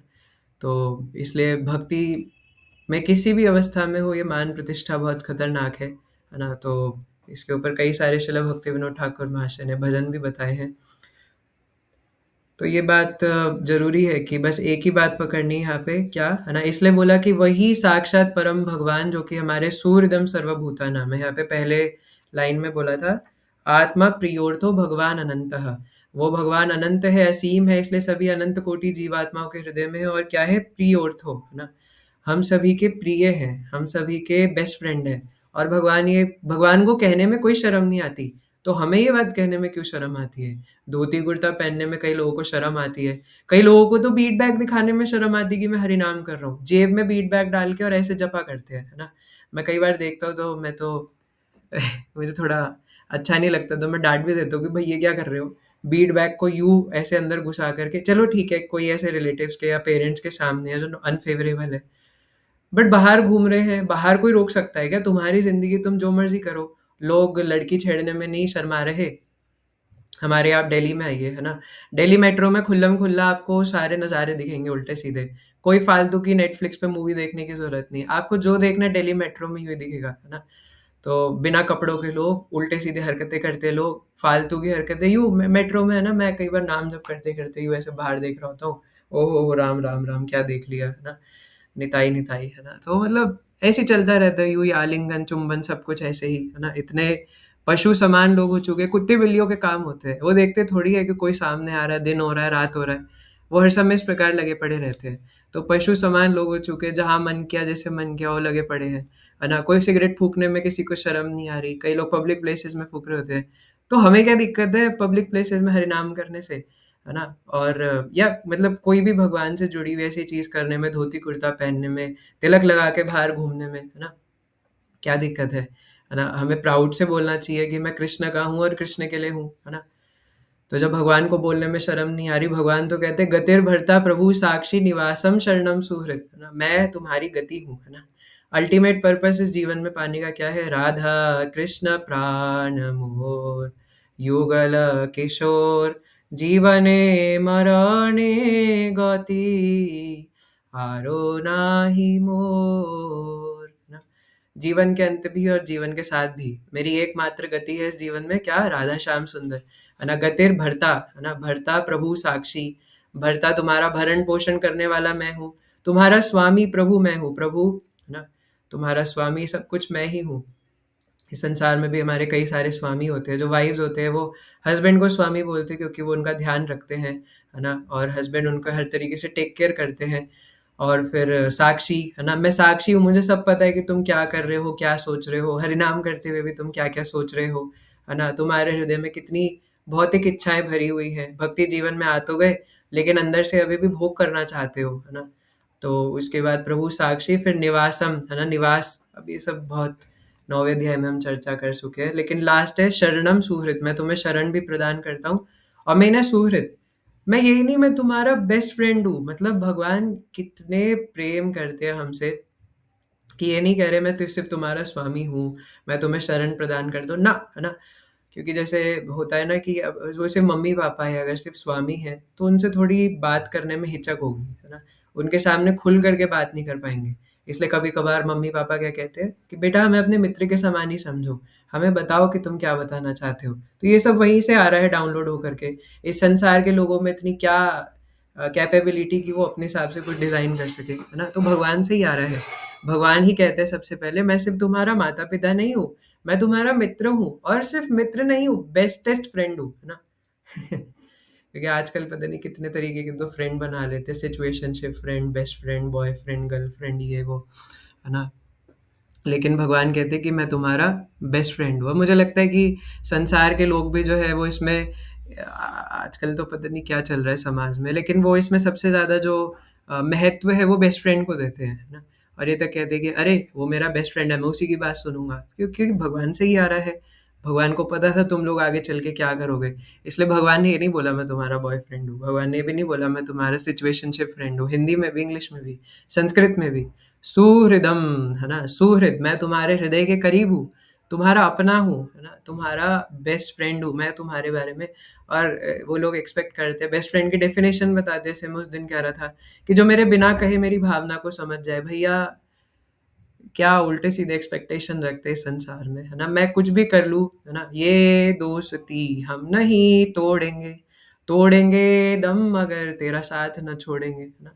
लेकिन दम तोड़ने के बाद रहता है कोई साथ, है ना? मर गया हो तो मरने से पहले गया, आजकल तो यूं ही, है ना? ऐसी टूट जाती है दोस्तियां, एक एक दो दो साल में यूं।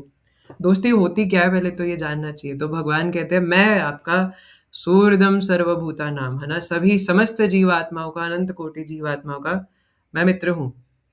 तो जब हमारे ऐसे इतने मित्र हैं, ऐसे प्रभु है जो हमसे इतना प्यार करते हैं, है ना? और हमारे सबके हृदयों में विद्यमान है। प्रभुपाद कहते हैं कि दूर जाने की जरूरत नहीं है, हमारे हृदय में ही है ना? अपने हृदय में ही उनको समझ करके कि वो तो मेरे बराबर में ही है। जब हम हरिनाम कर रहे तो ये सोच करके कि कृष्ण मेरे बराबर में बैठे हैं, उनको पता है कि मैं क्या कर रहा हूँ, कैसे कर रहा हूँ, हर चीज करते हुए। मैं सो भी रहा हूँ तो कृष्ण मेरे पास है ना? क्योंकि हर एक परमाणु के अंदर है ना भगवान, हर एक एटम के अंदर है। तो वो सब देख रहे, सब जानते हैं, साक्षी है वो, प्रभु है वो, है ना? इसलिए हमारे मित्र भी हैं, हमारा कितना ध्यान भी रखते हैं। कभी भूख लगे तो हमारे पास खुद कोई चीज पहुंचा देते हैं, चाय पहुंचा देते हैं, है ना? तो उनसे ज्यादा मित्र कौन होगा? कोई ऐसा है संसार में जो इतनी माइन्यूट लेवल पर, इतनी डीप लेवल पर जाकर के ध्यान रखे? ऐसा तो कोई नहीं हो सकता, है ना? और पता है आपको एक और बात, कि अगर हमें लग भी रहा है ना कि संसार में कोई ध्यान रख रहा है, वो भी कृष्ण के वजह से रख रहा है, क्योंकि मेरे हृदय में भी परमात्मा है, आपके हृदय में भी परमात्मा, और सबके हृदय में परमात्मा है। तो अगर हमें कोई लग रहा है कि हमें कोई व्यक्ति केयर प्रदान कर रहा है, तो एक्चुअल में वो उसके हृदय के परमात्मा है, कृष्ण है जो उसको इंस्पायर कर रहे हैं कि इसको केयर प्रदान करो, है ना? तो इसलिए अगर कोई कर भी रहा है तो वो भी कृष्ण है, इनडायरेक्टली। और डायरेक्टली तो भगवान कैसे कैसे कितने कितने तरीकों से, है ना, हमारे पास आते हैं, हमारा ध्यान रखते हैं, है ना? तो इसलिए शिला भक्ति विनोद ठाकुर इस भजन में कहते हैं, तो हुआ ही नहीं। ये तो रह ही गया, है ना? दुर्लभ मानव जन्म लभिया संसारे, कृष्ण ना भजीनु दुख कही बकहारे। बस इसको करके हम लोग एंड करेंगे। तो कहते हैं कि ये दुर्लभ मानव जन्म मैंने पाया।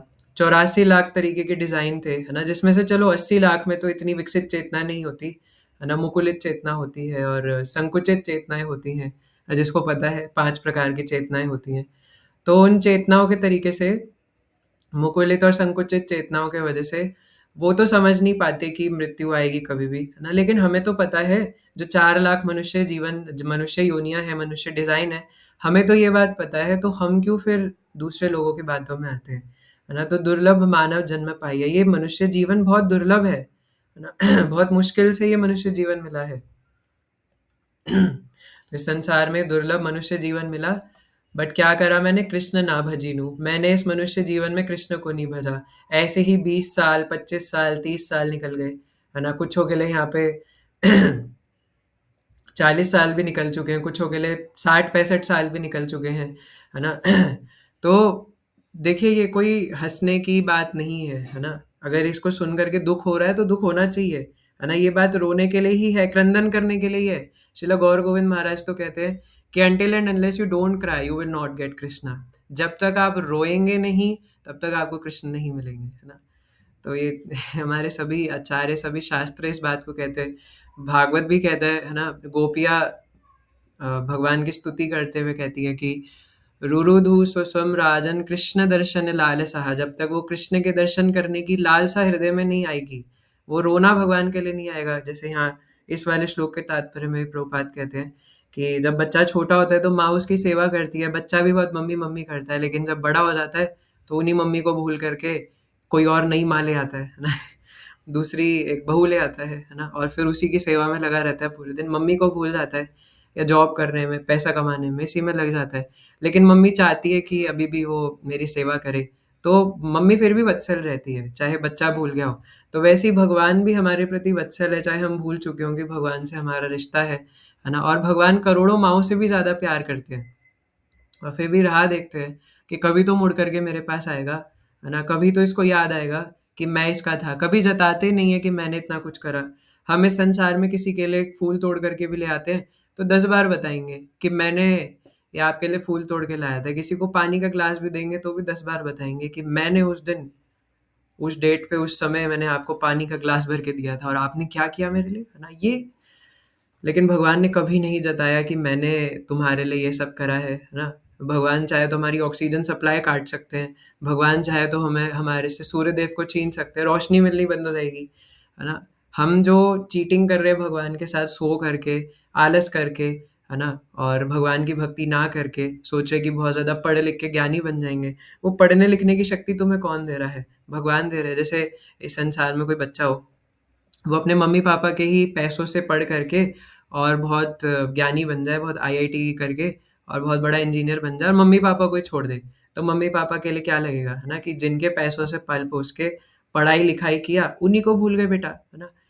तो वैसे ही लेकिन भगवान कभी नहीं बोलते इस बात को, कभी नहीं जताते कि मैंने तुम्हारे लिए इतना कुछ किया, मैं हर समय, हर जीवन में तुम्हारे साथ था और रहूँगा, कभी नहीं छोड़ूँगा, है ना? लेकिन फिर भी उनको उन्हीं की शक्ति के द्वारा धोखा दे देते हैं, है ना? हमारे हृदय में, हमारे शरीर के अंदर उठने-बैठने की, हाथ हिलाने की शक्ति भी भगवान द्वारा आ रही है, साँस लेने की शक्ति भी भगवान के द्वारा आ रही है और इन्हीं हाथ-पैरों से, इन्हीं बुद्धि, मन से भगवान के साथ धोखा करते हैं। है ना? इंद्रिय तृप्ति में लगे रहना चाहते हैं, नई-नई मूवीज़ देखना चाहते हैं, है ना? नए-नए गाने सुनना चाहते हैं इधर-उधर के, है ना? नई-नई इधर-उधर की जगह घूमना चाहते हैं। ये सब कर सकते हैं, है ना? भक्ति में भी ये सब है। ये स अभी हमने वैष्णव सॉन्ग गाया, है ना? तो अगर खाली इन वैष्णव सॉन्ग को भी गा लें ना और समझ लें, इससे भी हमें कृष्ण प्रेम मिल सकता है क्योंकि बस समझना है कि क्या बोल रहे हैं ठाकुर भक्ति विनोद, है ना? तो गाने के लिए वैष्णव भजन है, हरिनाम कीर्तन है ना? आप सोचिए कि हमारे श्रीपाद आनंद प्रभु, है ना? हरिनाम में कितना रस है कि एक ही महामंत्र है, लेकिन उसको इतने सालों तक 24 घंटे बार-बार गाए जा रहे हैं, 24 आवर्स, है ना? और वो चल ही रहा है ना? हरिनाम संकीर्तन इस्कॉन वृंदावन में 50-60 सालों से अखंड नाम कीर्तन चल रहा है ना? 24 आवर्स, 1 सेकंड भी बंद नहीं होता। 24 आवर्स चलता ही रहता है, हरे कृष्ण, कृष्ण कृष्ण, हरे हरे, हरे राम, राम राम हरे। कोई बोर नहीं हो रहा, है ना? रोज़ वही लोग आते हैं, वही लोग नाचते हैं, गाते हैं, फिर वही लोग आते हैं, नाचते, गाते, कोई बोर नहीं हो रहा, है ना? क्यों? क्योंकि भगवान के नाम में वो आनंद है, वो इस जगत का नहीं है, वो आध्यात्मिक जगत का है ना? भगवान का नाम है, तो इसलिए उसमें आनंद है। लेकिन ये जान करके भी, समझ करके भी क्या करा, है ना? जानिया सुनिया विष खाइनु, है ना? जानिया सुनिया और निताई की शरण नहीं ली, है ना? और फिर भी किसकी शरण ली? मूवीज़ की, नए-नए गानों की, अच्छा स्वादिष्ट खाने की, अपनी सेंस ग्रैटिफ़िकेशन करने की। लेकिन क्या हुआ अंत में? मिला फिर भी कुछ नहीं, है ना? अगर इससे अच्छा भगवान की भक्ति कर लेते, भगवान से संबंध जोड़ लेते, कृष्ण बलराम से, निताई गौर से संबंध जोड़ लेते, तो आनंद मिल जाता है। इसलिए कहते हैं संसार संसार करे मिछे गेला काल। अच्छा, पहले तो कहते हैं कृष्ण ना भजिनु दुख कहिब कहारे। मैं ये दुख किसको जा करके सुनाऊँ कि ये मनुष्य जीवन दुर्लभ जीवन मुझे मिला बट मैंने इसमें कृष्ण को नहीं भजा। आगे कहते हैं संसार संसार करे मिछे गेला काल, लाभ ना होइला किछु घटिला जंजाल। अ, मैंने अपने सांसारिक कार्यकलापों में व्यर्थ ही अपना जीवन गँवा दिया, लेकिन कोई लाभ नहीं प्राप्त किया, है ना? हम भी तो लगे ही पड़े हैं और अगले श्लोक में यही बोलते हैं सुखदेव गोस्वामी, जो हम पढ़ेंगे, है ना? हो सकता है कि आने वाले कुछ दिनों में पढ़े। तो उसमें सुखदेव गोस्वामी बताते हैं कि जो व्यक्ति इंटेलिजेंट है, बुद्धिमान है, क्योंकि पशु तो नहीं समझते कि उनकी भी मृत्यु आएगी, लेकिन जो इसको देख रहा है कि इतने सारे लोग मर रहे हैं और मृत्यु पाए ही जा रहे हैं। हर क्षण कोई ना कोई मर रहा है और मृत्यु होते ही सब खत्म। ईच एंड एवरीथिंग, कुछ नहीं बचेगा। आपने क्या पढ़ाई करी थी? आपने कितनी पोज़ीशन अर्न करी थी? है ना? लोग आपको कितना मानते थे, जानते थे, है ना? कई लोग कहते हैं कि मेरे तो बहुत बड़ा सोशल सर्कल है, लोग मुझे बहुत जानते हैं, मेरे बहुत सारे मित्र हैं, सब खत्म हो जाएगा। With in a second, with in a blink, कोई दोस्त कुछ नहीं रहेगा, है ना? वो जीव आत्मा जैसे उस शरीर से निकल जाता है, तो उसे याद भी नहीं रहेगा मैं कौन था। अपने दोस्त तो दूर की बात है, उसे यही नहीं याद रहेगा मैं कौन था। मैं एक अनुभव नाम का व्यक्ति था, है ना? मैं एक हार्दिक नाम का व्यक्ति था, उसे मृत्यु के 1 सेकंड बाद, है ना, जस्ट शरीर से निकलते ही इमीडिएटली एक ही क्षण में सब भूल जाएगा। क्या करा था, क्या था, सीए की तैयारी कर रहा था, है ना, वीडियो एडिटिंग कर रहा था, किसी क्लिनिक में जॉब कर रहा था, एवरीथिंग सब लॉस्ट, गेट लॉस्ट, है ना, निकाल दिया जाएगा इस शरीर से। तो इसलिए मैंने इस संसार में कार्यकलापों में लगा रहा, लेकिन इतना सा भी लाभ मुझे मिला नहीं, और इसी भौतिक जंजाल में फंस करके इसी को सत्य असत्य सत्य करी मानी, है ना, इस झूठ को सत्य करके मानता रहा। लोग भी मुझे यही बताते रहे। फिर कहते हैं, किसेरा संसार ही छायाबाजी पाए, इहाते ममता करी वृथा दिन जाए। किसेरा संसार ही छायाबाजी पाए, ये जो संसार है वो छाया के समान था, स्पिरिचुअल वर्ल्ड का छाया, लेकिन इसी को सत्य मान करके, इसी से ममता करके, और वृथा ही मैंने अपने दिन रात गवा दिए, है ना। फिर कहते हैं, ए देह पतन हईले की रबे अमार। जब भी ये मेरे देह का पतन हो जाएगा, जब मैं मर जाऊंगा, तो मेरा क्या रह जाएगा। केहा सुख ना ही दिबे पुत्र परिवार। मेरे पुत्र परिवार भी मुझे कोई सुख नहीं देंगे, है ना। राजा पुरंजन की कथा में हम ये चीज देखते हैं भागवतम के अंदर, है ना। तो जब पुरंजन राजा के साथ यही तो हुआ था, है ना, कि उनके जो राज्य था उसके ऊपर अटैक हो गया था, और पुरंजन को पकड़ करके ले गए थे। और पुरंजन ने मृत्यु के समय क्या सोचा कि मेरी पत्नी और बच्चों का क्या होगा। मेरी इतनी सुंदर पत्नी थी, वो जब मैं घर आता था तो रोज बोलती थी कि आज आप क्या खाएंगे, आलू के पराठे बनाऊं या पनीर के पराठे बनाऊं, अमूल मक्खन के साथ खाएंगे या सफेद मक्खन के साथ खाएंगे, है ना। और बस ऐसे ही करते करते वो पुरंजनी के बारे में सोच रहा था कि मेरी सुंदर वाइफ थी, है ना, मेरा ध्यान रखती थी, मेरे सुंदर बच्चे थे, पापा पापा करते थे, है ना, घर लाके दिखाते थे कि पापा पापा देखो, मेरे 100 में से 90 मार्क्स आए हैं, है ना, मेरी वाइफ सुंदर करवा चौथ पे वस्त्र पहन करके, है ना, ये इस प्रकार से मेरा ध्यान रखती थी। और जब मैं कभी परेशान होता था, है ना, राज्य में लोग मेरी बात नहीं सुनते थे, तो मेरा मनोबल बढ़ाती थी। ये भी पुरंजन कहते उधर, है ना, कि मेरा मनोबल बढ़ाती थी, मेरे, है ना, कंधे यूं दबा करके कि अरे कुछ नहीं होता जी, है ना, कोई नहीं, लोग तो आपसे चिढ़ते हैं, आप इतने बड़े राजा हैं, इसलिए वो आपसे चिढ़ते हैं, बस आप टेंशन मत लीजिए, मैं हूं ना आपके साथ, है ना। और मुझे ऐसे कह के आलिंगन करती थी। यही तो होता है संसार में, है ना। मीठी मीठी बातें करके, और स्त्रियां और जो बच्चे होते हैं उनकी मीठी मीठी बातों में फंस जाते हैं। इवन जो स्त्रियां हैं वो भी पुरुषों के बातों में फंस जाते हैं, दोनों ही एक दूसरे से आकर्षित होकर के एक दूसरे की बातों में फंस जाते हैं। बातों में फंस जाते हैं मतलब आसक्त हो जाते हैं, है ना। तो इस प्रकार पुरंजन मृत्यु के समय भी सोच रहा था, मेरी पुरंजनी का क्या होगा, मेरी सुंदर वाइफ मेरा ध्यान रखती थी, इतना कुछ करती थी, ये वो। और ले दे के मृत्यु के बाद अगले जीवन में खुद ही पुरंजनी बन गया, है ना, क्योंकि उनके बारे में सोच रहा था। यम यम वापी स्मरण भावम त्यजन्त्यय कलेवरम। मृत्यु के समय आपने जो सोचा था वही बन जाओगे। और अब कोई नौसिखिया सोचे कि अरे ये तो बड़ा आसान है, छत से कूद जाता हूँ हरे कृष्णा बोलते हुए और सीधा गोलोक बैक टू गॉडेड। अगर इतना आसान होता तो यही सब कुछ नहीं हो जाता, है ना। इतना आसान नहीं है ना। मृत्यु के समय आप वो ही सोचोगे जो आपने आजीवन किया है। इवन साइकोलॉजिकली भी ऐसा होता है कि मृत्यु के समय एकदम एक फ्लैशबैक होता है, बहुत स्पीड में दिखाया जाता है ना। कुछ ही सेकंडों के अंदर आपने पूरे जीवन जो किया था उसका एक रिप्ले चलाया जाता है बहुत फुल स्पीड में, है ना। तो वो चला के हमें दिखाते हैं। अब जब आजीवन भक्ति नहीं करी, हरिनाम नहीं लिया, आजीवन सिर्फ भोग करना चाहते थे, तो अंत समय में भगवान नहीं याद आएंगे, है ना। तो इसलिए कहते हैं कि मेरे पुत्र परिवार मेरे अंत समय में मुझे क्या ला करके देंगे, कुछ नहीं।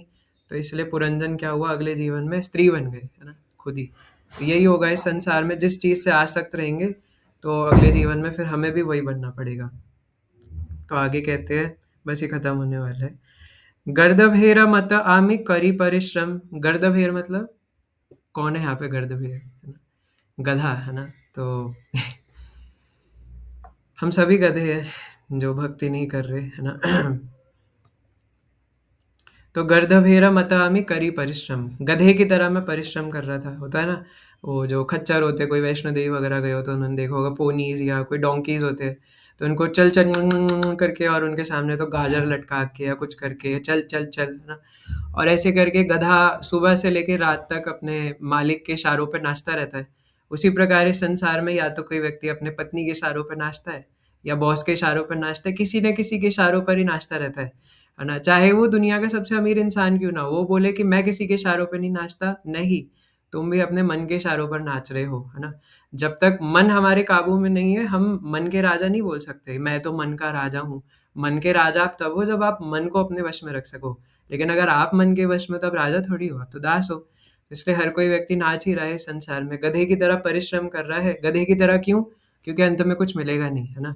जैसे प्रभुपाद एक जगह बताते हैं कि गधी जो होती है वो गधे को लात मारती है, फिर भी गधा रेंगता रहता है और पूरे दिन कुछ ना कुछ सोचता रहता है कि मैं गधी को इम्प्रेस कर दूँ, ऐसे कुछ ना कुछ परिश्रम में लगा रहता है। लेकिन अंत में उसे कुछ नहीं मिलता, कुछ चंद घास के तिनकों के अलावा, है ना? तो हमें भी अपने पेट को चलाने के लिए, अपने आप को ज़िंदा रखने के लिए 2 रोटी के समान, और उसके बाद कुछ नहीं मिलता, है ना? अंत में तो यही है, और किसी चीज़ से सुख मिलता ही नहीं, है ना? बड़े-बड़े फर्निश्ड घरों से, है ना? बड़े-बड़े बाथरूमों से, बड़े, और उसी बड़े बाथरूम में कोई सेलिब्रिटी बाथरूम में बाथटब में डूब के मर जाते हैं। बना भाई बड़ा बाथरूम, है ना? बड़े-बड़े बाथरूम बनाएँगे, बाथटब बनाएँगे, पैर फिसला और बाथटब में गिर के मर गए, है ना? डूब के मर गए। बताओ, है ना? और सोचते हैं कि भोग करेंगे संसार में, भैया नहीं कर सकते, समझो बात को। तो इसलिए गर्दभेर मतामि करी परिश्रम, गधे की तरह परिश्रम किया। कार्य लागी एत करी नागुचिल भ्रम, है ना? तो इस प्रकार भ्रम में फंसा रह गया। दिनयाया मिछा काजे निशा निद्रा वशे, दिनयाया मिछा काजे, दिन मैंने निकाल दिया पागलों की तरह पैसा कमाने में, और निशा निद्रा वशे, रात मैंने निकाल दी सोने में या फिर सेक्स लाइफ में एंटेंगल्ड होने में। ना ही भावी मरण निकटे आछे बसे, है ना? तो इसलिए कहते हैं कि लेकिन फिर भी मेरा भ्रम दूर नहीं हुआ। सॉरी, तब भी मुझे इस बात का आभास नहीं है कि मृत्यु ठीक मेरे साथ ही बैठी है ना? मृत्यु मेरा गला पकड़ करके बैठी है, और जब मन करेगा वो दबा देगी, है ना? मृत्यु मेरे साथ ही बैठी है, और जब उनकी इच्छा हुई तो दबा दिया जाएगा समय आने पर, है ना? जब हम लोग इस संसार में, जैसे कोई भी प्रोडक्ट होता है, इवन कोई मेडिसिन भी होती है ना, आपको पता है, उसके ऊपर 2 चीज़ें प्रिंटेड होती है। गुरु महाराज जी एग्ज़ाम्पल देते हैं। क्या-क्या? मैन्युफैक्चरिंग डेट, एमएफजी डेट और एक्सपायरी डेट, है ना?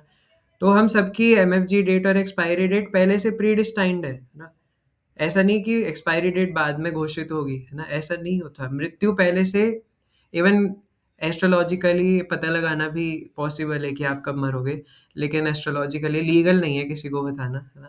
तो इसलिए एस्ट्रोलॉजर्स बताते नहीं हैं। लेकिन एस्ट्रोलॉजिकली जो अच्छे एस्ट्रोलॉजर्स हैं, जिनको सही तरीके से कुंडली पढ़नी आती है, वो पढ़ के ये भी बता सकते हैं कि कब आपकी मृत्यु होगी, है ना? तो इसलिए जिस दिन हम आए थे उसी समय से मृत्यु बता दी गई है। और इन दोनों की चीज़ों के बाद एक और चीज़ होती है, जैसे कुछ मेडिसिन्स होती है या कोई खाने की चीज़ होती है ना, तो उसमें एमएफजी और एक्सपायरी के साथ एक चीज़ और मेंशन होती है, क्या? है ना, कि if you have opened it, best use before 2 months, है ना? कि इसकी एक्सपायरी तो 2 साल तक की है, but best use before 2 months, कि 2 महीने में आप इसको यूज़ कर सकते हो, नहीं तो उसके बाद ये फिर किसी काम की नहीं रहेगी, है ना? एक्सपायरी तो नहीं होगी, बट अगर एक बार आपने खोल दिया तो फिर ये किसी काम की नहीं है, आपको 2 महीने में यूज़ करना है। ये भी लिखा होता है बेस्ट बिफोर, है ना? तो इसलिए हमारा जन्म का समय, और मैं उस दिन भी कह रहा था कि हम आते हुए इस संसार में मरते-मरते ही हैं, दुःख भोगते-भोगते ही हैं, और मृत्यु के समय दुःख होता ही है ना? और बेस्ट बिफोर भी बताया है कि बुढ़ापे से पहले भक्ति कर लो, है ना? जब ये नव यौवन जवीन है ना? यौवन जवीन क्या बोल रहा हूँ? यौवन शरीर है, जब तक ये यंग बॉडी है, तो इसी में अच्छे से भक्ति कर लो, नहीं तो बाद में नहीं कर पाओगे, है ना? और पता है, जितना कम उम्र में भक्ति कर लेना, आप में से जो जॉब कर रहे हैं, है ना? जो कॉलेज से भी पास आउट हो चुके हैं, ज़रा बताइए कितना मुश्किल होता है उसके बाद भक्ति में आना। ग्रंथ अध्ययन करने का समय नहीं मिलता, कुछ करने का समय नहीं मिलता, है ना? और समय मिलता है तो मन नहीं करता, मन नहीं मानता, कुछ समझ ही नहीं आता, क्योंकि मन में पूरा अहंकार घर करके बैठ चुका है। तो जितना जल्दी कम उम्र में जितने सिंसियर बन जाएँगे ना, आगे चल कर के उतना कामयाब होगा, है ना? आगे कहते हैं बस भाला मंद खाई हेरी परी चिंता ही ना, है ना? मैं स्वादिष्ट भोजन ग्रहण करता हूँ, मनोहर वस्तुओं को देखता हूँ तथा आकर्षक कपड़े पहनता हूँ। ना ही भावी ये देखा छाड़ी व कौन दिना। मैं कदापि विचार नहीं करता कि किसी भी समय मुझे ये शरीर छोड़ना पड़ सकता है। जिस शरीर को सजा रहा हूँ, कभी भी छोड़ना पड़ सकता है। प्रोटीन पाउडर ले रहा हूँ सोच के कि बॉडी बनाऊँगा, कभी भी छोड़ना पड़ सकता है। जिम जा रहा हूँ 2000 रुपए दे करके, बॉडी बना रहा हूँ, है ना? बॉडी बना रहा है। ये नहीं पता बॉडी छोड़नी पड़ेगी, भैया तुम बॉडी नहीं हो, है ना? लेकिन बॉडी फ्लेक्स करने के लिए बना रहा है। देहा गेहा कलंतादि चिंता अविरत, जागीचे हृदय मोरा बुद्धि करी हत। पत्नी बच्चे घर आदि के विचार निरंतर मेरे हृदय में आ रहे हैं तथा मेरी बुद्धि का दमन कर रहे हैं। अब आप बोलोगे कि मैं तो विवाहित नहीं हूँ, पर क्या हम स्त्री के विचारों से मुक्त है पूरी तरीके से? 100%, है ना? भागवत में बताया कि संसार में दो ही बंधन है, स्त्री और पैसा, है ना?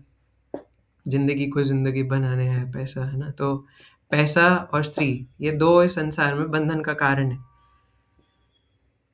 हाय हाय नाही भावी अनित्य ये सब जीवत विगते कौथा रही वे वैभव। हाय हाय, मैं इन वस्तुओं को अनित्य नहीं समझ रहा। जब यह शरीर समाप्त हो जाएगा तो मेरा वैभव कहाँ जाएगा? शमशाने शरीर मम पड़िया रही बे विहंग पतंग ताय विहार करीबे। शमशान में मेरा शरीर पड़ा होगा और जानवर और कीड़े मकोड़े उसको खा रहे होंगे। कुकुर शिगाल सब आनंदित है महोत्सव करीबे अमार देह लय। जो कुत्ते होंगे वो तो फीस्ट मनाएंगे, आज तो लव फीस्ट है ना? हमारे पास एक नया शरीर आया खाने के लिए, है ना? कीड़े होंगे, उनका लव फीस्ट होगा उस दिन, है ना? महाप्रसाद गोविंद है कि हमारे पास एक नया शरीर मिला हमें खाने के लिए, और जिस शरीर को हम बटोरने के लिए या फिर बनाए रखने के लिए इतने आनंदित होते हैं। ये देहेरा एई गति तारा अनुगत संसार वैभव आर बंधु जन जत। है ना? भौतिक शरीर की यही गति है, सांसारिक वैभव तथा मित्र इस शरीर से ही संबंधित है, शरीर के मरते ही खत्म। इसलिए लास्ट में कहते हैं अतैव माया मोह छाड़ी बुद्धिमान नित्य तत्व कृष्ण भक्ति करुणा संधान। यह सब समझने के पश्चात, 1.5 घंटे समझने के पश्चात अगर थोड़ी बुद्धि आई है तो बुद्धिमान व्यक्तियों को चाहिए कि वे शरीर से अपनी भ्रामक आसक्ति को त्याग दे तथा भगवान कृष्ण की भक्ति में रत होकर शाश्वत सत्य की खोज करें। मैं कौन हूँ, मेरा भगवान से क्या संबंध है ना? तो मैं कृष्ण का हूँ और कृष्ण के लिए ही हूँ, और जितने भी संसार में जीवात्मा है वो सब कृष्ण के लिए है। हर चर अचर चीज, हर व्यक्ति, हर वस्तु कृष्ण से ही उद्भूत है ना? तो ये श्लोक का था, है ना, कि वो भगवान जो कि हमारे हृदय में अपनी ही शक्ति के द्वारा, क्योंकि वो अनंत है इसलिए हमारे हृदय में ही विराजमान है, जो कि हमारे प्रिय हैं, मित्र हैं। तो क्या करे, तम निवृत्तो, अपनी सभी आसक्तियों से मुक्त होकर के भजेत, उनका भजन करें, उनकी सेवा करें, लविंग डिवोशनल सर्विस, उनके लिए सुंदर भोजन बना करके, उनका श्रृंगार करके, उनका अभी नित्यानंद त्रयोदशी आ रही है, डेकोरेशन करके, उनके लिए गीत गा के, उनके लिए हरिनाम गा करके, है ना, उनके लिए प्रचार करके, सबसे जो अच्छी सेवा है ना, बुक डिस्ट्रीब्यूशन करना, है ना, दूसरों को कृष्ण के बारे में बताना, यारे देखे तारे कहो कृष्ण उपदेश। कृष्ण और किसी सेवा से इतना प्रसन्न नहीं होते जितना उनके बारे में बताने से। तो भजेत, तो क्या होगा, संसार हेतु परमश्च यत्र, इस संसार में रहने का जो कारण है वही खत्म हो जाएगा, तो फिर इस संसार में रहते हुए भी इसमें नहीं रहेंगे, है ना? और नित्य भगवान के धाम में जाके उनकी लीलाओं में आनंद ले सकते हैं। नहीं जाना चाहते हम उनकी लीलाओं में, है ना? तो ये हमारे ऊपर है, तो यहीं पे हम समाप्त करेंगे। ऑलरेडी 1.5 घंटा हो चुका है। हरे कृष्ण। आज कोई प्रश्न नहीं लेंगे, अगर है तो आप कल पूछिएगा कि समय ऑलरेडी अप हो चुका है। तो 3 बार हरे कृष्ण महामंत्र आप सबकी प्रसन्नता के लिए। हरे कृष्णा कृष्ण कृष्ण हरे हरे, हरे राम राम राम हरे हरे, हरे कृष्णा कृष्ण कृष्ण हरे हरे, हरे राम राम हरे हरे, हरे कृष्ण हरे कृष्णा कृष्ण कृष्ण हरे हरे, हरे राम राम हरे हरे। ग्रंथराज श्रीमद् भागवत महापुराण की जय। जय प्रभुपाद की जय। जय जय कोटि वैष्णव भक्त वृंद की जय। जय। वंदे हरि। हरि हरि हरि हरे बोल। कृष्णा प्रभु जी, सादर प्रणाम। श्रीमानंद निताय प्रभु जी की